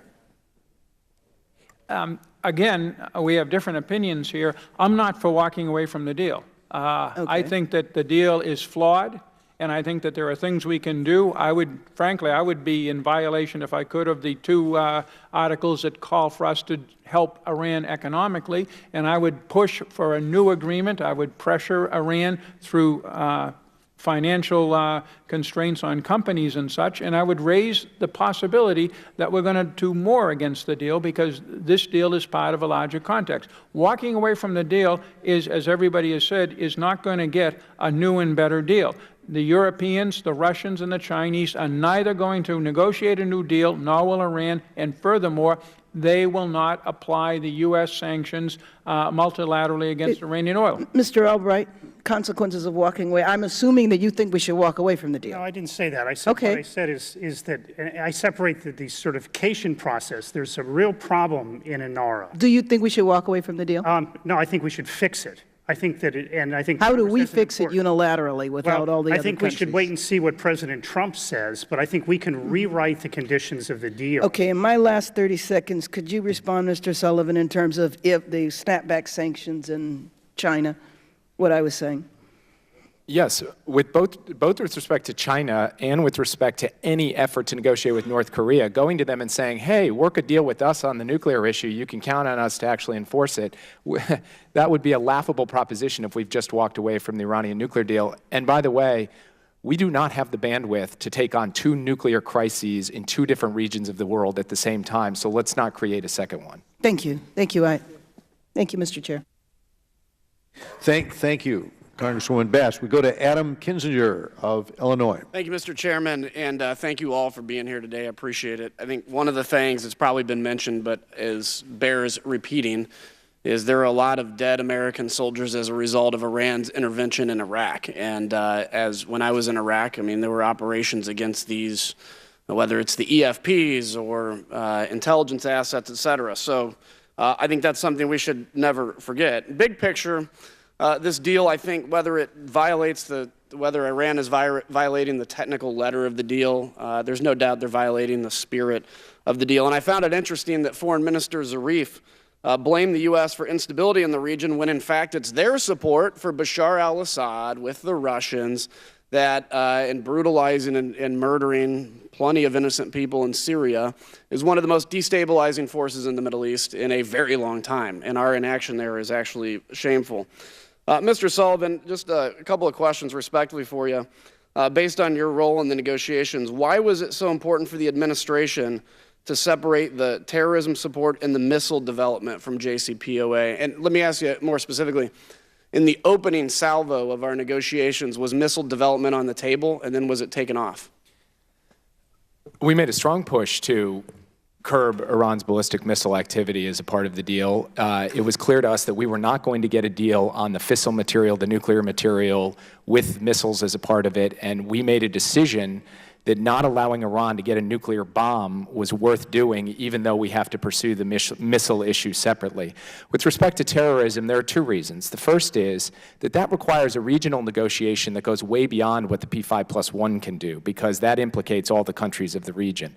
But secondly, trading off what Iran can do in the region against particular constraints in its nuclear program is a very strange way to conduct a negotiation. It's better, from my perspective, to do an arms control agreement with a country that is an adversary of ours, like we did with the Soviet Union, and then retain our capabilities to go after them for all of their malign activities in the region, including, as you say, the killing of American troops in Iraq. And I think the broader thing is, as one of you all mentioned just a few minutes ago, let's wait to see what the president unfolds when he talks about this. There's a lot of speculation about what the president's going to do.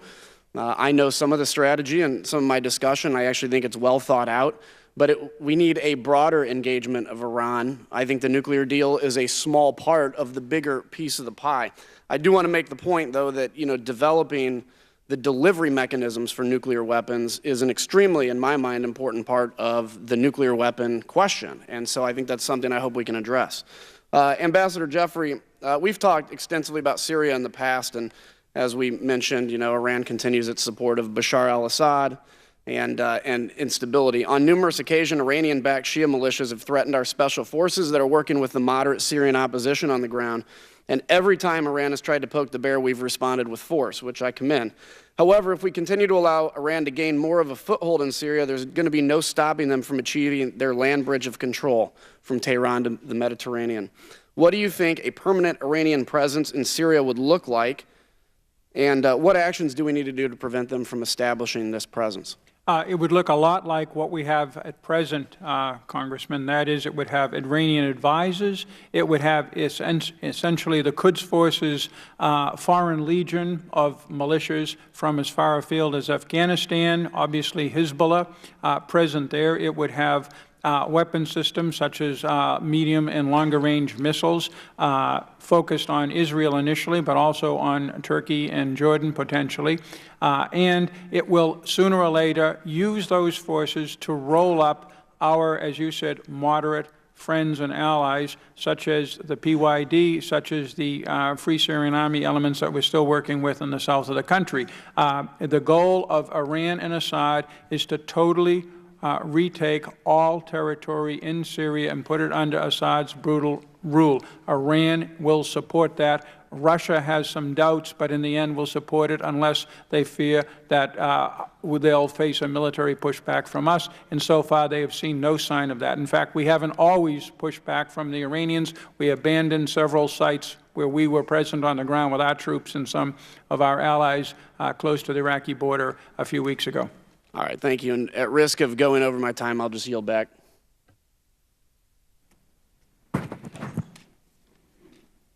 Mr. Bill Keating of Massachusetts. Thank you, Mr. Chairman. I think it's important to note that of the three witnesses we have in front of us now, selected from both sides of the aisle, all three say we should not walk away from the plan. I think that's important to emphasize right now.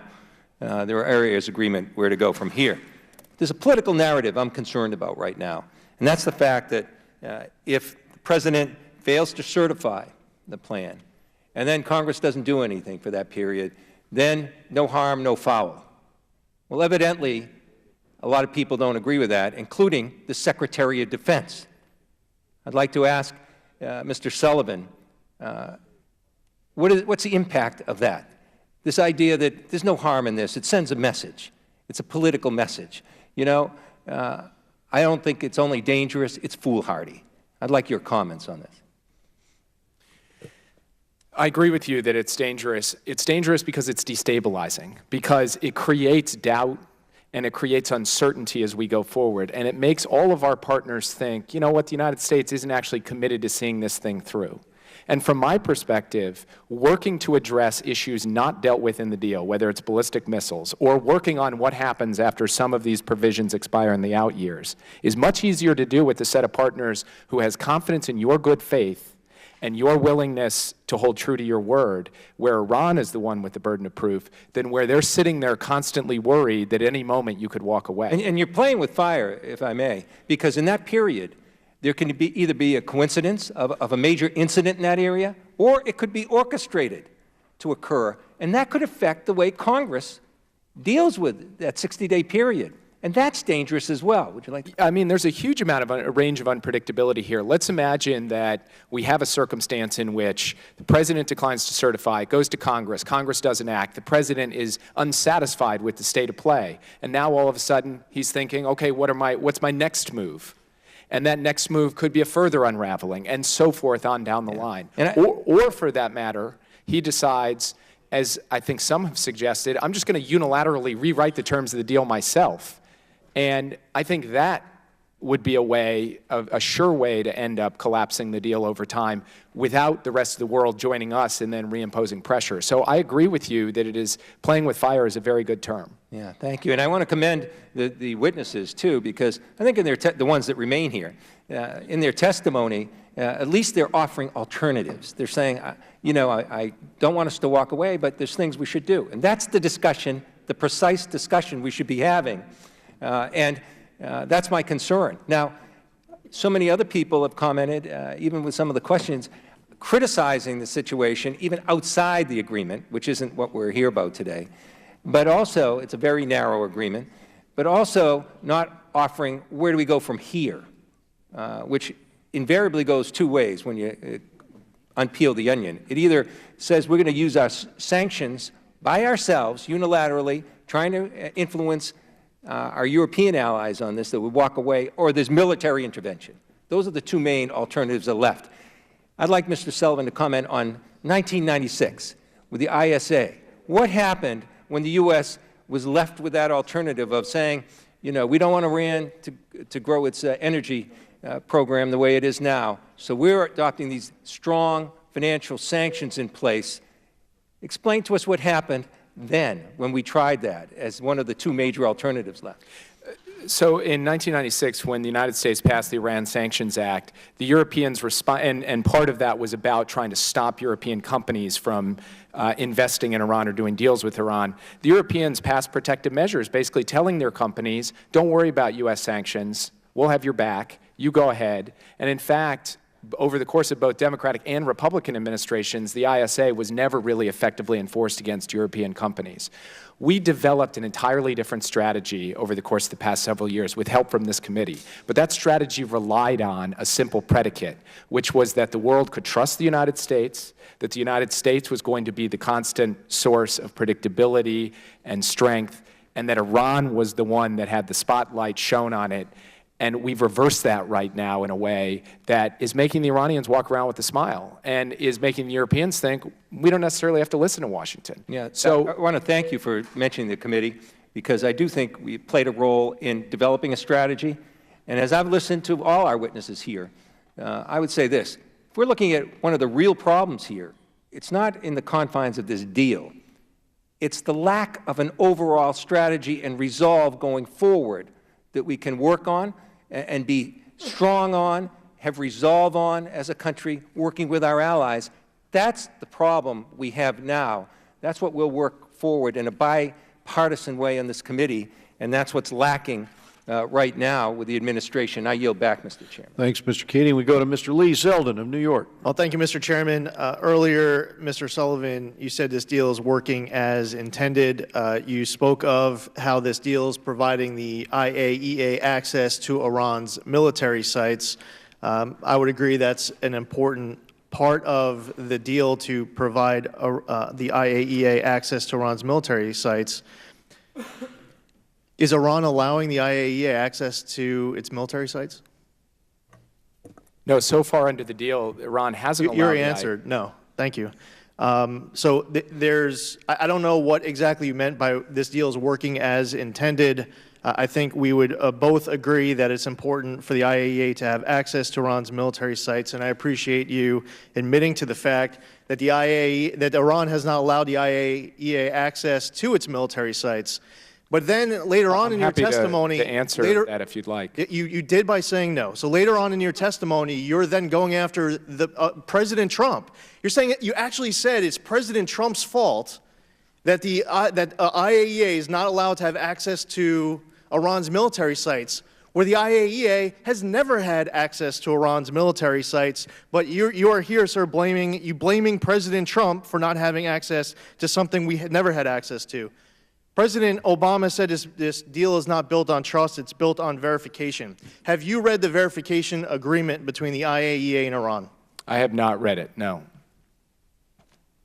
I have read the deal, though, which says very clearly— You have not read the verification agreement between the IAEA and Iran. And when Secretary Kerry was here, he admitted that he hadn't read the verification agreement between the IAEA and Iran either. So a deal that's built on, not on trust, but built on verification, the leaders of our government never read what the verification agreement was. And the entire deal was built on verification. Well, but what we have learned is that— this is my time, not yours. We have learned that Iran is inspecting some of their own nuclear sites. We've learned that they are collecting some of their own soil samples. You said earlier that 98% of Iran's enriched uranium was shipped out of the country, correct? I did. Where's the uranium? The uranium is in Russia. How do you know that? Because there's a supply and accountancy procedure to ensure where the uranium is collected in Iran, moved, and then stored. Okay, where in Russia is it? Sitting here today, I couldn't tell you. Okay, because in my conversations with the people who are in charge of knowing that, I don't know where in our government we have anyone who has any idea where the uranium is, but I appreciate the fact that you, sir, you know where the uranium is today. For my colleagues who opposed the deal very strongly, and are now indicating that we should uphold it because it's not perfect, I was here witnessing all of the statements, the testimony about why my colleagues on the other side of the aisle were opposing the Iran nuclear deal, and they were not opposing it because it's not perfect. They were opposing it because it's deeply flawed.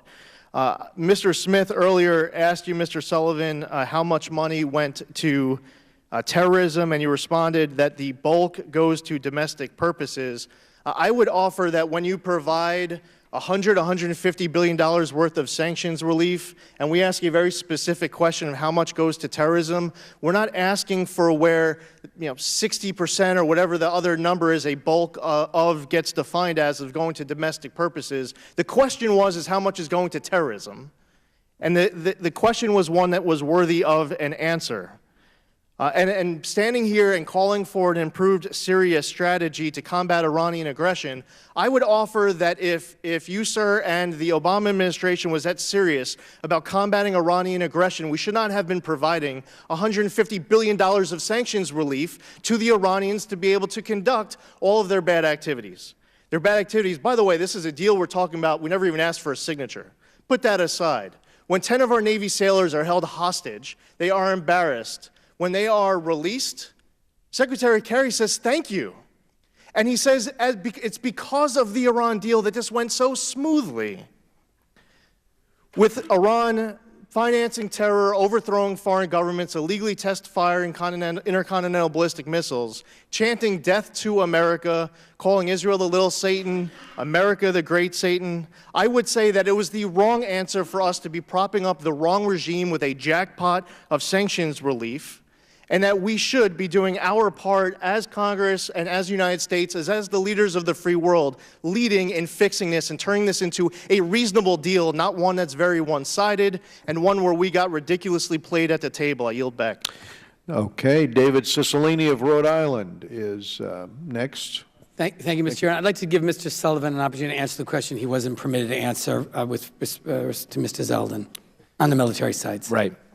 So the deal expressly states that the IAEA, if they have a basis to believe that there is illicit nuclear activity occurring at any site in Iran, including any military site in Iran, that they can get access and that Iran cannot stop them. That if the United States and the Europeans and the IAEA come forward and decide we need access to the site, Iran can't say no. Now, in the last 2 years, the United States actually hasn't gone to the IAEA and presented a particular military site and said, I want to get access to that. What Nikki Haley did was go and generally have a conversation with the IAEA about how to do this. I believe that American policy and American strategy could yield access to Iran's military sites under this deal, and I have no reason to believe, based on what's happened in the last 2 years, that that is not the case. Thank you. Mr. Sullivan, you also say in your written testimony that because the administration has spent so much time focused on the kind of will he or won't he certified debate, and I'll add something in this sort of reality show TV sort of way, that it has resulted in the administration and key components of the intelligence and security communities taking their eye off the ball on the larger questions or the broader Iranian threat. And so I'd really like you to focus on that point. We can all sit here and posture about what we think would be a better provision, and if it were just up to us as an individual member of Congress, I would put this provision in or that. But that's not what an international agreement with 5, 6 other countries produces. So I think it's really fruitful to think, what should we be doing going forward to respond in a serious way to Iranian aggression in the region? Secretary Kerry, in fact, when he testified before this committee, said one of the advantages of this agreement is we can put an end to the nuclear threat of Iran so that we will be in a stronger position to push back aggressively in a variety of other contexts. What specifically can we or should this administration be doing with respect to that? And secondly, is it not the case that this agreement permanently forecloses Iran from having a nuclear weapon by its own terms? There is a permanent ban on Iran acquiring a nuclear weapon in the deal. There's a permanent ban on weapons-related nuclear activity in the deal, and there is a permanent provision for an inspections regime to monitor that in the deal. There are expiring nuclear restraints. Those are things we can work to deal with, but we should work to deal with them by committing to the deal and then moving forward with our allies. On the issue of the region more generally, I think Syria, for me, looms largest because it looms largest in the Iranian strategic calculus and because it is a moral and humanitarian catastrophe to boot. And what we have seen over the course of the past several months is effective action against ISIS, building on the Obama administration's strategy, but no meaningful thought given to what comes next. And as a result, as Ambassador Jeffrey and others on this panel have made clear, the Iranians are on the march in Syria today to a much more significant degree than they even were 1 year ago. And Israeli concern about that is reaching new heights to the point where Israeli leaders are publicly warning about how this threat is metastasizing. So I think that we need to be sitting with our partners across the region, including Israel, as well as our European allies and others, and thinking about a broad multidimensional strategy that includes everything from further economic pressure to how we're postured in the region, to intelligence-led operations, interdictions of weapon shipments, on down the line.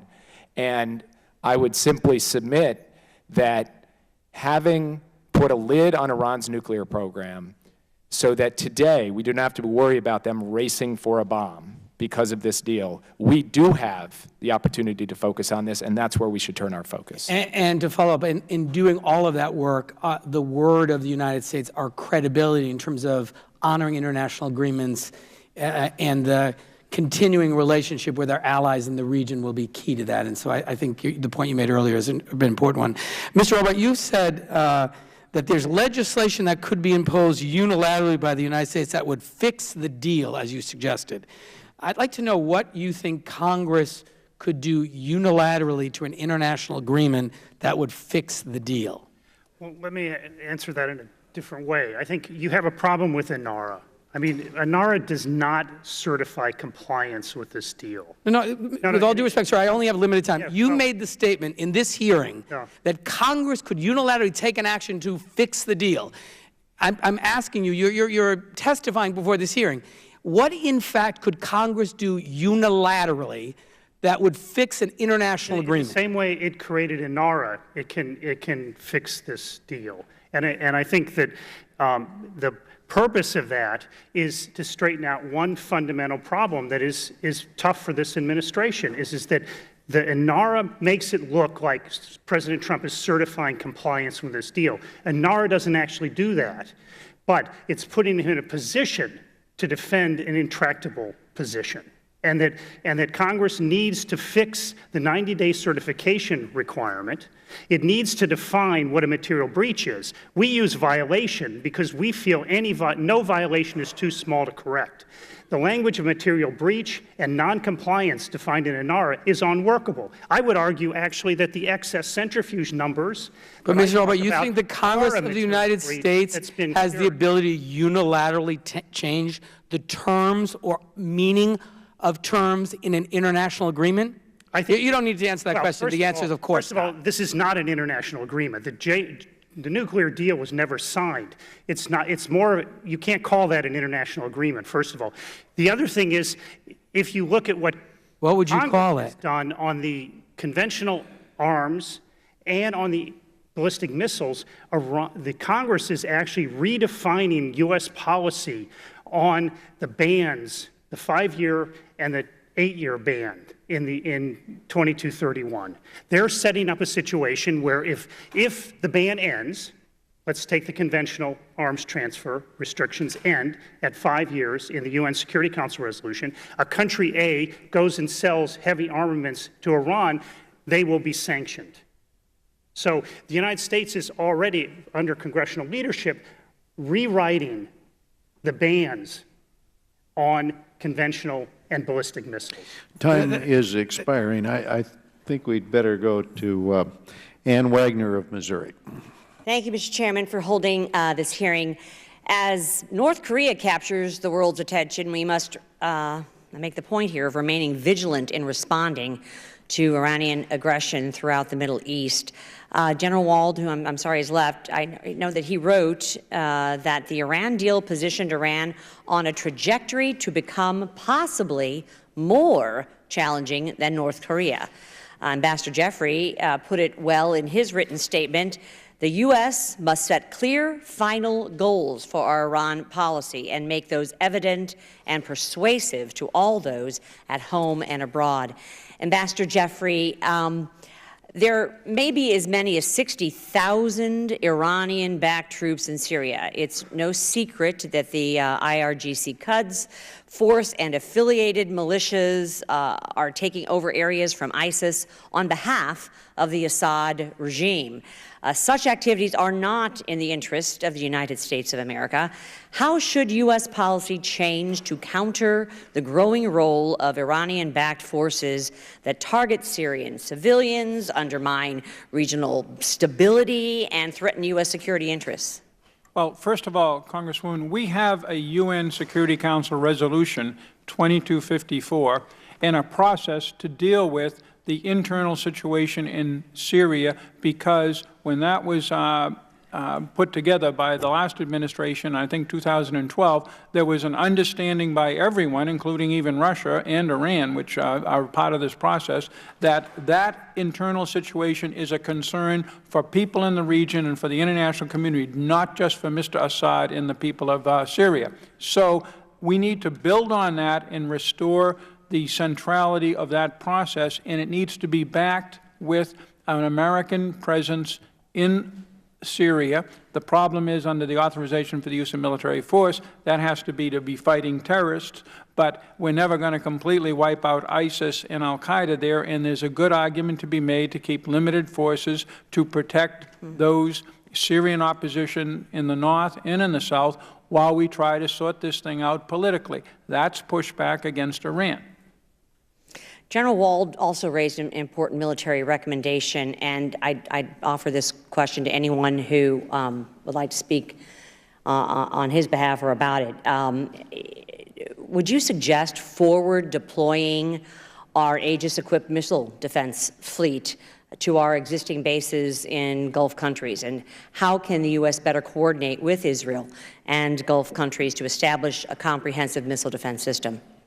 We have 4 Aegis ships already in the Mediterranean, one of which is on station all of the time off of Israel. We have THAAD systems, and our allies have THAAD systems in Patriots and phased array radars in the Gulf and in Israel. There's a phased array radar in Turkey, and there are SM-3 missiles designed to intercept Iranian rockets in Romania and in Poland. So there's already a very robust... You feel confident in our coordination with Israel and our others? I think on that particular matter, at this point, yes, but I yield to General Wald.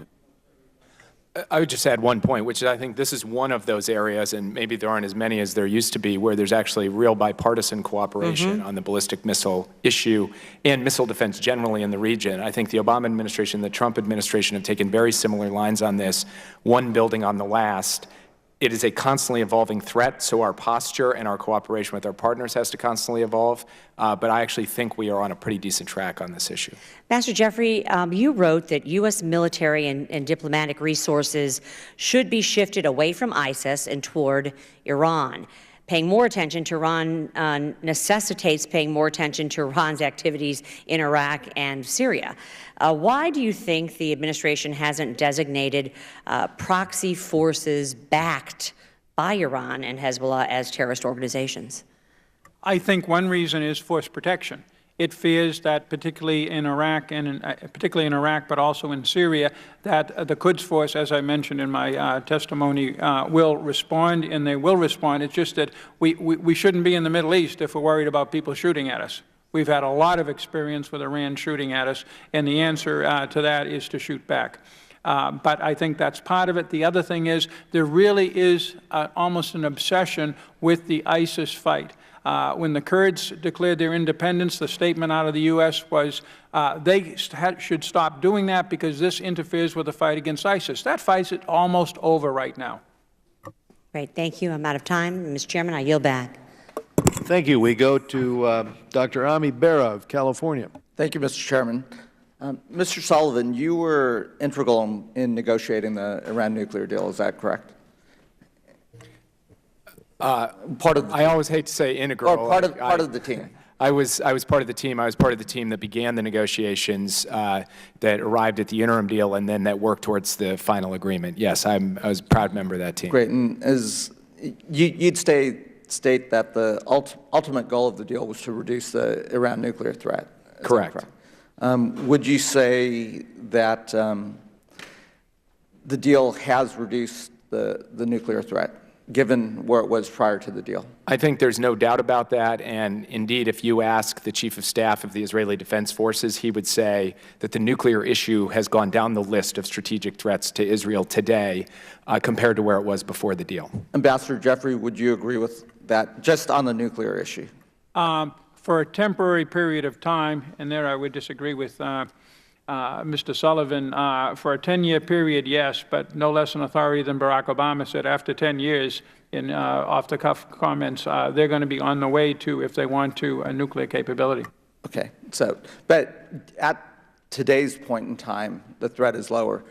At the time the deal was being negotiated, Mr. Sullivan, what would, in open source estimates, what would breakout capacity be for, how close was Iran to breakout capacity? The time for Iran to acquire one weapon's worth of weapons-grade uranium before the deal was done was a matter of weeks, at the most 2 to 3 months, but probably a matter of weeks and shrinking. So would walking away from this deal, do you think that would reduce or increase the nuclear threat to Iran? Well, let's say if we walked away from the deal, right now we've put Iran in a position where we've extended that breakout time out beyond a year. If we walked away from the deal and they began reinstalling the centrifuges that have been dismantled, working again to build that plutonium reactor that we have disabled and neutralized, that over the course of the next couple of years, they would be in a position incredibly rapidly to move to a nuclear capability. And our capacity to stop them from doing so by reimposing the sanctions that were on before, if we're the ones who walk away from the deal, would be very limited because the rest of the international community would say, what the heck are we coming along with you for on sanctions? The whole point of doing this was to get the very deal you just walked away from. And in your assessment, with our hands full currently on the Korean Peninsula, it would be a pretty unwise time diplomatically to try to engage with 2 nuclear threats. Is that? What's interesting about what North Korea presents as an example today is what happens when you don't have good choices, when you don't have an opportunity to produce the kind of deal that we did with respect to Iran. And so today, we are faced with a rapidly accelerating North Korean capability and a completely unstable situation. We walk away from the deal. We produce a very similar dynamic in the Middle East, and all of a sudden you're dealing with a nuclear crisis in the heart of East Asia and a nuclear crisis in the heart of the Middle East, both of which the United States needs to manage. The crisis in North Korea is one that has been generated by Kim Jong-un. If we walk away from this deal, we would be largely responsible for the creation of that nuclear crisis today in the heart of the Middle East. And given our strategy on the Korean Peninsula is one of increasing pressure, increasing isolation, in the hopes of getting to engagement and reducing tensions with North Korea. Would decertifying this deal make it easier to get a North Korean agreement, or would it reduce our ability to find a diplomatic solution to the Korean Peninsula? I think any fair reading would say it would make it harder for us to get a deal in the North Korean context. How much harder is a question that we can debate. But the idea that the Chinese would say, oh, you know what, the fact that you're decertifying this deal and potentially walking away from it, that makes us more confident that we should join you in something we haven't wanted to do, which is sanctioning North Korea, because we trust that you're going to end up agreeing to something in North Korea. Same thing goes for the North Koreans themselves. So I think the notion that if the United States walks away from the Iran deal, that it would be easier to get a deal with North Korea is not based in either logic or fact. I would agree with that. I don't think it'll affect our North Korea deal at all if President Trump decertifies. I think it'll affect and people the reliability of our word. Decertification with walking away from the deal. They're two different things. And I think Ambassador Haley laid out in a speech several weeks ago that there are various pillars that need to be addressed and considered. And I think thinking that decertification would affect the North Korea deal, I think is but on the issue of reducing the nuclear threat, the deal has accomplished that. Now we can speculate where we're going to be 10 years from now. The concern here is we've given the administration the tools to address what we're really concerned about, the ballistic missile issue, cracking down on Hezbollah. We've, through this committee, have given the administration some tools that they're not currently using. I'd ask the administration to use those tools. Yeah, and I would add, too, there's a lot of agreement on this panel, at least I hear.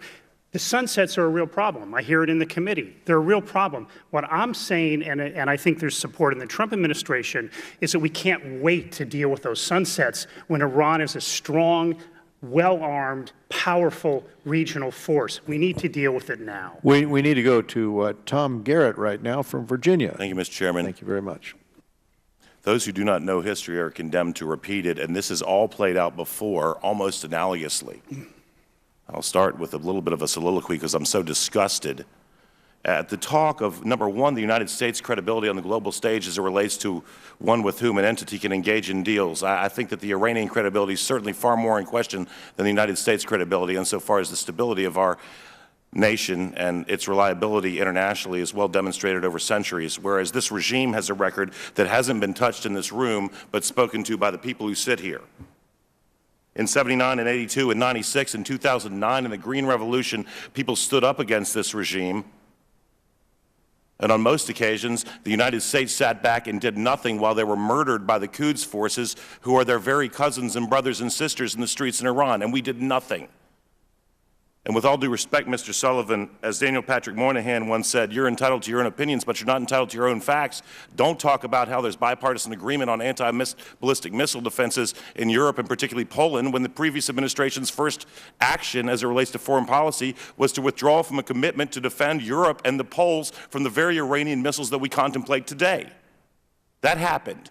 Now, let's go back in history. I heard Mr. Sullivan state, Mr. Chairman, that if the IAEA has indications that there are violations, that they have a right to inspect. Really?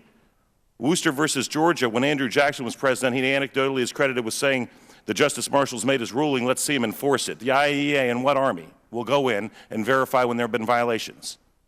You know where the uranium is? That's news. That's newsworthy, because nobody else does. And ironically, if we credit the uranium with being in Russia, it would be an interesting departure from the individuals who don't trust Russia on anything except apparently where the Iranian fissile material might be. And I guess that's convenient. But as it relates to presuming to operate in a world where individuals keep their word, understand that the current regime of Iran has burned the effigy of every single president of the United States since Carter and literally depicted a lynching of our first African-American president in 2015 while this deal was being finalized. And they reference the great Satan, and they reference the little Satan, and they chant death to America, and they talk about the death to the Devil's Triangle, the United States, the UK, and Israel. And if that's not bad enough, if we adjust for population, the murder of Iranian citizens by the current regime would be tantamount and comparable to the deaths experienced by the United States during the entire Second World War. So I'm very curious. In fact, I'm delighted to have someone here who claims credit for having negotiated the JCPOA, how it is that we talk about the international community not being willing to agree to harsher sanctions as it relates to ballistic missile development when UN Security Council Resolution 1929 of 2010 read, and I quote, "Iran shall not undertake activity related to ballistic missiles." I think at least Mr. Sullivan went to a pretty prestigious law school. And UN Security Council Resolution 2231 of 2015, which mirrors the JCPOA, reads, "Iran is called upon not to undertake activity as it relates to the development of ballistic missiles." It strikes me that if the UN Security Council agreed on Resolution 1929, which said shall not, that we have evidence that the international community will agree to stronger sanctions, which will prohibit the delivery systems of nuclear weapons from being developed by the Iranians, and it's already been done, and the JCPOA quite literally, in moving from shall not undertake to is called upon not to undertake, created more latitude. Next, everyone that knows about this issue knows that the long pole in the Iranian tent is the IRGC, that the IRGC controls the bulk of the black economy in Iran, probably over 90%, and in fact funnels a vast, vast quantity of the real economy in Iran through its own coffers. And so I heard someone say that the ISA was never fully enforced, and I've created a paradigm because I'm not that smart, but this seems to make sense to me, that I would wager that if we said to our allies in particular, and I'll call out some European nations, if anybody wants to ask for specificity, that they can choose between doing business with Iran and specifically the IRGC or us, and we put some teeth in the sanctions, that we can watch this monstrous, murderous regime, which has repeatedly called for the destruction of everyone and entire nations, wither on a vine, and the millions of Iranians who've been displaced against their will and the hundreds of thousands who've been murdered might then be justified, and then we can know that there's hope for peace and no nuclear exchange with a radical, defiant Iranian regime. I apologize for running over. Thank you, Mr. Garrett. We now go to Robin Kelly of Illinois. Thank you, Mr. Chair. I, too, agree walking away from the JCPOA would weaken the United States' position to increase pressure in the future while endangering any future nonproliferation agreements that U.S. might seek to make. As you know, this committee recently passed legislation that cracked down on Iran's nefarious actions. Mr. Sullivan, how should the U.S. continue to put pressure on Iran while adhering, to the JCPOA, and is there a red line for Iran where certain sanctions would push them out of the agreement? Just on the second point, on the question of red line, to respond to what Mr. Garrett said, the IEA and what army, the fact is that if Iran violates the access provisions of the JCPOA, that would be a violation that would trigger the reimposition of sanctions, and the United States would have the capacity then to marshal the international community because it'd be Iran who was violating the deal, not the United States. So from my perspective, we retain tools under this agreement to make sure that Iran stays in compliance. And if they violate those terms, I will be the first one to say the United States should snap back sanctions, and the deal creates the capability for the United States to effectively do that. It maintains the sanctions architecture. With respect to how we go about dealing with Iran in the region, I really do believe this needs to be a whole-of-government approach. It needs to be multidimensional. It needs every aspect of our power, our economic power, military power, intelligence, et cetera, working with allies and partners in the region to put increasing pressure on Iran and to raise the cost for their destabilizing behavior and their sponsorship of terrorism in the region. It also means that we need to invest in the defensive capabilities of our allies and partners, as the previous discussion about ballistic missile defense indicated. I have a different view on the issue of Poland, but my answer to Mrs. Wagner earlier was about ballistic missile defense in the Middle East, where I actually do believe that there has been strong bipartisan cooperation, and we should continue that. So that is just some of what I think the United States should be working on as part of a multidimensional, multilateral strategy to push back against Iranian aggression in the region. Thank you. Thank you. Ambassador Jeffrey, in your testimony, you talked about communicating with Iran. Do you believe the President's tweets and treating certification like reality TV show, cliffhanger, are productive ways to communicate? Do you think this is helping?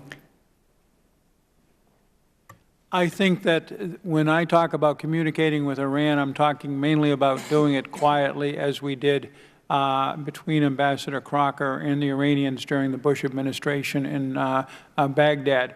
The tweets are unique to President Trump. I think that the world recognizes he does it. I don't think they're a major problem. I don't think they're a major plus. I think they're just there, but they're not a substitute for diplomatic communication. I'll answer your question that way. Very diplomatically. Do our other two witnesses?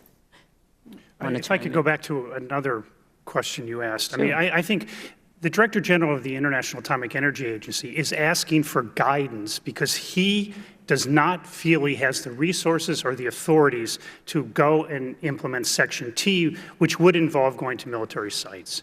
It's different than saying we have a suspicion of going to, and we need to go. This has to do with more routine verification of bans on nuclear weapons development. And so I would say there's already a big problem in implementing the JCPOA inspection architecture.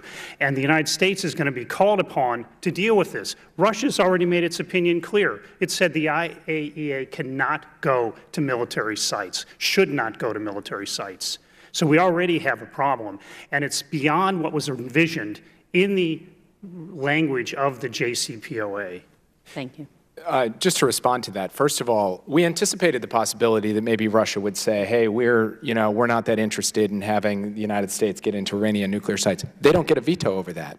In fact, if the Europeans and the Americans and the IAEA agree that access needs to be granted, the Russians can't stop it, nor can the Iranians. That's point one. Point two is, the fact that the IAEA Director General is seeking guidance from the United States and from the other members of the P5+1 on this issue is not in and of itself a problem. What's a problem is if the United States, rather than bringing our partners together and saying, let's work this out and enforce the deal, including through military sites, says, we don't really like this deal. This deal stinks, screw it. That's just going to make it much harder to actually effectively enforce this critical provision. And I agree with Mr. Albright that access to military sites isn't an important part of the long-term enforcement of the JCPOA. Yeah, but the structure of the JCPOA puts it on fair burden on the IA. If they demand to go to a military site and they invoke this clause, then it brings down the entire deal.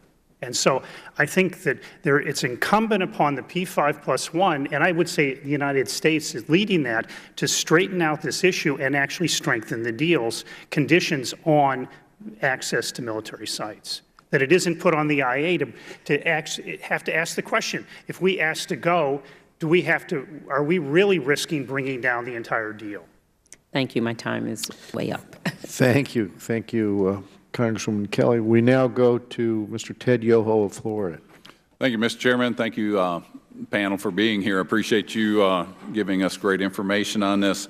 The era of strategic patience, as far as the diplomatic and negotiating policy or foreign diplomacy, I think was a mistake of the last administration. It led us to pulling out of support of Poland with the missile defense system, led to the Russia unnamed army to invade Ukraine, even though we were supposed to protect them, and allowed them to annex Crimea. It allowed China's aggressive encroachment to the South China Sea as we stood by with strategic patience, hoping it would go away. I'm a veterinarian by trade, and when you have benign neglect, that's strategic impatience, or patience.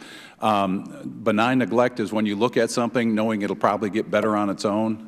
These things aren't going to get better on their own, so we can't have strategic patience. My question to you, Ambassador Jeffrey, is the JPOA, as Mr. Sullivan stated, says that the IAEA can inspect anytime, any place. Does that happen? As we've discussed at some length, not military sites. Right, but the military site, Parchin in particular, said it gave Iran the ability to pick up the soil and have it tested. Is that correct? Is that the way I understood that? On the one IAEA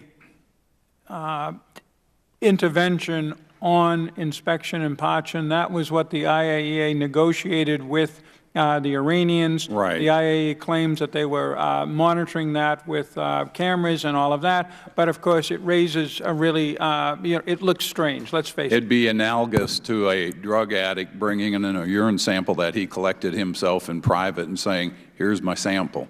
It's not quite that bad. I will stand with it was a strange formulation. It's a stretch. Mr. Albright, is the overproduction of heavy water allowed under the JCPOA? There's a cap, but of 130 and they've tons. bypassed that twice. Yeah, and there's also, Iran's exploited what I guess you'd call a loophole, that they've been able to take overage of heavy water and deposit it under their control overseas. And so that's another problem in the deal is that the Iran has exploited loopholes. So we should talk to somebody that negotiated that deal, how that loophole got here. Mr. Sullivan, you want to explain how that happened? How what happened? That there was a loophole that allowed Iran to overproduce heavy water and that they could store it and monitor it on their own? Is that what Mr. Albright said? It's under accountancy and monitoring by the IAEA, meaning that they do not Russia, right? have the capacity. I'm not sure where the heavy water is stored. In Oman, is at least. All right, but they've overdone that twice, and that's in disagreement with the JCPOA. Is that? I think if you had a strict interpretation of it, I think yes. Has Iran built and operated more advanced centrifuges than allowed, and has it misused the quality assurance limitations to conduct banned mechanical testing of advanced centrifuges? Yes. All right, and that's in violation of the JCPOA, right? Yes. All right, and then, I can remember the past administration, and John Kerry sitting right here, that a no deal would be better than a bad deal. And they're already in violation of so many things on it. This is a bad deal. And we were talking about if we don't stand up to this, we're used to a strategic patience from the last administration. What we have now is a commander-in-chief that says what he means and he's going to stand up. And the world isn't used to this, the world community, but we have to have somebody willing to do that because this will strengthen our negotiation with North Korea. Ambassador Jeffrey, do you think so? I don't think we have a negotiation with North Korea. I think we have a military confrontation with North Korea. I think these two issues are totally separate. I agree, but I hope we don't have our goal is not to have a conflict. But if we come to the table weak and we don't show resolve, we have a weakened hand and we won't get anywhere in negotiations. Very quickly, because I wanted to say this at several points, walking out of an agreement is a perfectly legitimate diplomatic activity. It doesn't mean that we're a bad person or that nobody trusts us anymore. Violating an agreement that you claim you're adhering to is very different. We walked away from the ABM treaty and international relations survived. I think that North Korea will judge us on the basis of how strong we are deterring Iran across the board, period. And that you got out exactly what I wanted to hear. Thank you all for your time. I yield back. Thank you, Mr. Yoho. We go now to Mr. Brad Schneider of Illinois. Thank you, Mr. Chairman, and thank you for having this meeting. To the witnesses, thank you for your sharing your perspectives, but also the endurance of staying here for all of us. I greatly appreciate it. Let me echo the earlier remarks of the Chairman and Ranking Member in saying that while I opposed the JCPOA, Now that it is in place, I believe we have to aggressively and rigorously enforce it. But as we enforce it, it is vital that we acknowledge that the JCPOA, like any agreement, has inherent risks, but that this deal in particular has serious shortcomings and gaps, including but not limited to the sunset provisions. The urgent responsibility of our government, in conjunction with our European partners and our regional allies, is to develop the comprehensive strategies and commit the necessary resources to work to close the gaps and reduce the risks. I believe we must clearly and fully articulate as a matter of national policy that the United States will never allow Iran to have a nuclear weapon, and that we will aggressively work to confront Iran's malign activities in the region and around the world. These are clearly topics for a much longer exchange than we have time for with the 5 minutes today. I only have a few minutes, so let me turn to a couple of very focused questions. First, in the context of the JCPOA, do you believe Iran has changed its ambitions to have a nuclear weapon? Ambassador Jeffrey. I believe it has always had that option open. They were very close to a weaponization program until they stopped it in 2003. They're ready to turn that on again when they deem it necessary or useful. Mr. Albright. Yeah, I think they're, under the current conditions, extended, yes, I think they'll seek nuclear weapons. Mr. Sullivan. I think the way that Ambassador Jeffrey put it is right. They've wanted to maintain the capability. They still want to maintain the capability, and part of what a diplomatic solution has to do is to deny them the opportunity to exercise it. We'll go the other way. Has Iran moderated its regional goals in the context of the JCPOA? No, it has not, although I would like to say something that I've wanted to say for much of the hearing. Iran was aggressive before the JCPOA. You guys held multiple hearings on that before 2015. It was aggressive during the negotiation of the JCPOA, and it remains aggressive. I do not believe that money has been the major limiting factor to Iran's aggression. It's been opportunity, and they see more opportunity in the region now than they did before. Mr. Albright. No, I don't think their behavior is moderated. Ambassador Jeffrey. I think it's gotten worse. I can't do a cause and effect specifically with the agreement, but it has definitely gotten worse. They feel more liberated to do what they want. Okay, so the broad question is, will the United States withdrawing from the JCPOA this time help or hurt our goals of stopping Iran from getting a nuclear weapon and thwarting Iran's malign designs and regional goals? I think it's an interesting and important question. I mean, and certainly the administration has been wrestling with this, that let's say you just abrogate the deal. I personally believe that's not the best way forward, but there is an argument for those who say abrogate the deal that you can actually deal with this situation again. You can repair relations with the Europeans after you've reimposed all the nuclear sanctions, and put them in a dilemma. Do you want to do business with Iran or the United States? And then you would have a free hand to do whatever you want with Iran. So I think there is an argument to abrogate. I personally don't want to go down that path, but I think it's something the administration has certainly been considering. Okay. Ambassador? Very quickly, I agree with Mr. Albright. We're using imprecise terms both in the certification and in walking out of the agreement. You can walk out of the agreement, and frankly, I think the Iranians and the Europeans and Russia and China would continue with it. If you walk out of the agreement, try to impose the NDAA oil import sanctions on the rest of the world against Iran, or you use the snapback provision and bring back all the UN resolutions, then Iran would move towards that 3 or 4 weeks away from a nuclear device very quickly, and that's the risk. Okay. Mr. Sullivan.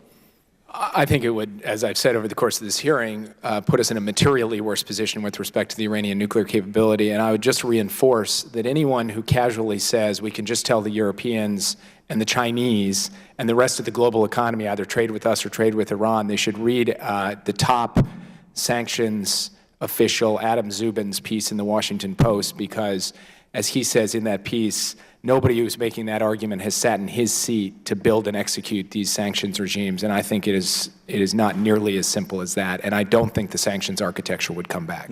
Thank you. I'm out of time. Let me leave one last question for the record to follow up in writing, but part of the JCPOA is this additional protocol under the Nuclear Nonproliferation Treaty. How important is the additional protocol to making sure Iran doesn't get a nuclear weapon during the terms of the agreement and afterwards? And would withdrawing from the agreement put the additional protocol at risk? And I'll leave that for the record. Thank you, and I yield back. Thank you. We go now to Mr. Scott Perry of Pennsylvania. Thanks, Mr. Chairman. Gentlemen, what was Iran's original claim regarding their nuclear ambitions? What was their original claim that they wanted to make they wanted to have a nuclear weapons program, or for domestic energy production and domestic purposes, medicine, et cetera? They've consistently claimed that they want this for peaceful purposes, and we believe that that's a false claim. Right. So does anybody on the panel disagree with that? I've heard senior Iranian officials informally say, okay, we did certain studies on weaponization, but it wasn't a weaponization program, so they stopped at that level. But, I mean, they know we have them dead to rights on the weaponization information. Mr. Albright, you might as well. They've always claimed it's a civil, non-nuclear weapons program. Right. So, I mean, the point of the whole exercise of the question is that Iran, at least for the rest of us in the world, they're known liars. They're liars. They lie about things. They're liars, cheaters, and stealers. And if you don't believe me, just ask all these folks back here. I'm sure, Stalin told the Poles that they didn't kill the Poles in the Katyn Forest Massacre either, and the Poles couldn't prove it, but it didn't mean it didn't happen, right? These folks know what we're dealing with. All of us know what we're dealing with. Let me ask you this. How many Iranian individuals have been sanctioned by our European partners regarding their forays or breach of UN resolutions regarding ballistic missiles? How many individuals have our European allies sanctioned for those breaches? Any? I know of none. The Europeans did sign a joint statement with us stating that the missile activity was not essentially in compliance. But no sanctions, right? No punishment. I mean, you're exactly right. Mr. Sullivan? I'm not aware of it, but I'm also not read into the strategy to get them to. And part of my argument is that should be our focus, not the certification. Yeah, the strategy. Let me ask you this. How many American members are on the IAEA inspection team in Iran inspecting these sites? None. Zero, right? So, well, I've spent some time in the military, and to me, you don't look for military nuclear weapons down at the power plant. That's probably not where they're going to be. They're going to be on the military sites. But unfortunately, we can't inspect the military sites. Now, I don't know if it was our genius or Iran's genius, but for someone who says that it's a peaceful program dealing with medicine and power and so on and so forth, but really in reality it's a military program, the last place you're going to put them is where we're going to find them. And with all due respect, Mr. Sullivan, I appreciate your good charity and your goodwill to these other people in other nations, but the reality is that Iran wants to be a nuclear power, just like North Korea wanted to be a nuclear power. And they're going to tell us whatever they want to tell us, whatever we're going to believe, whatever the rest of the world's going to believe, as long as they get there. And it strikes me as curious, if not just downright scary, that we seem to be willing to trade security now at some level, or stability now at some level, by saying, well, they're not going to have it for 10 or 15 years.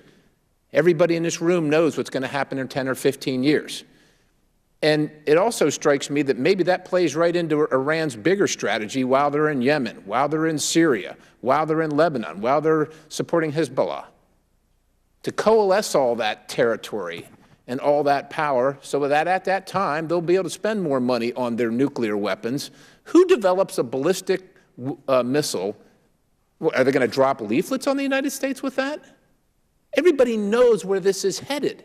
Everybody knows. And for, I don't know, 30 years since the Shah was deposed and they took our Americans hostage, we have been playing this game of, well, we're going to do this, and we hope they'll do that, and we'll sign this agreement, and we'll have this negotiation. Let me ask you this, Mr. Sullivan. Who signed this agreement? It's not a treaty. Who signed this agreement? Did Iran sign it? No, as David Albright said before, this isn't a treaty. It's not a signed document. It's an agreement. Not a treaty. No, it's not a treaty. It's some kind of an agreement between somebody here in the United States. Who from the United States signed it? Nobody signed the agreement. The administration, the executive branch of the United States, signed the United States up to the commitments under the deal. And who from Iran? The foreign minister of Iran and the Secretary of State of the United States were the ones in the room, along with the foreign ministers of the P5+1 nations who reached the agreement.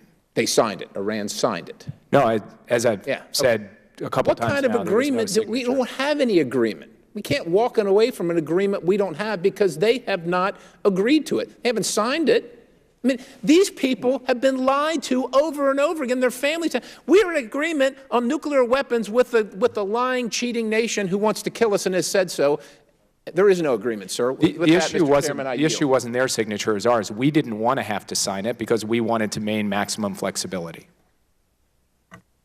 Thank you very much, General Perry. We now go to Tom Suozzi of New York.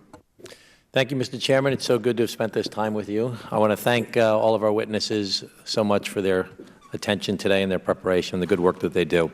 Let's assume that the JCPOA deal has flaws and inadequacies.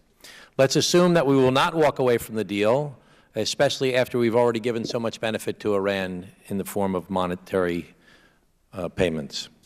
Let's assume that the IAEA hasn't done the inspections that they need to do. Let's assume that Iran is purveying evil and instability and terror throughout the region with their Tehran-backed militias in Iraq, Syria, Yemen, Bahrain, Gaza, and elsewhere. Let's assume all of these things for argument's sake. I would like each of you to just please tell me what is the #1 thing we can do to, 1, enforce compliance of the treaty, or not the treaty, of the agreement, and #2, what is the #1 thing we can do, the #1 toughest sanction we can impose without violating the deal? Ambassador? #1, enforce the agreement. #2, toughest sanctions without violating it. Use the Joint Committee process to start challenging Iran on all of these issues that we've talked about today. The militarization of the access to the military bases, the issues that have been raised by Mr. Albright, and some of the other actions that are in 2231, the UN resolution, and press the Iranians through that process, because at the end of that process, there are steps we can take short of walking out of the agreement that could limit some of our commitments. For example, to provide them technical economic trade. Okay, so what's the #1 thing we should do? Is use the Joint Committee to? Use the Joint Commission to challenge Iran's violations in behavior. That's on the agreement, on the large. What would you say the #1 violation is? I would say it's the missile program. Okay. First, I would say, right. Put your speaker on, please. U.S. should change its policy that it no longer accepts the sunsets, and then work with its European allies to try to create a joint position on how to Okay, deal. so that wouldn't be enforcing the existing deal. That would be to change the deal. Well, that's right, to change the deal. Okay. To enforce it, certainly what the ambassador said about using the Joint Commission to try to get access to military sites. Get access to. So you're saying ballistic missiles, you're saying military sites. But in terms of U.S. actions, I think that toughest sanction we can do, we can do without violating the agreement. We need to step up non-nuclear sanctions on Iran, and we need to have a broader. So what would the #1 sanction we could be, non-nuclear sanction we could do? Well, I'm not an expert on sanctions, but I know I look to what this committee's working on, and I see many possibilities and think that those are very sound things to do, okay, including the ones in the bill to be marked up tomorrow. Thank you. Mr. Sullivan?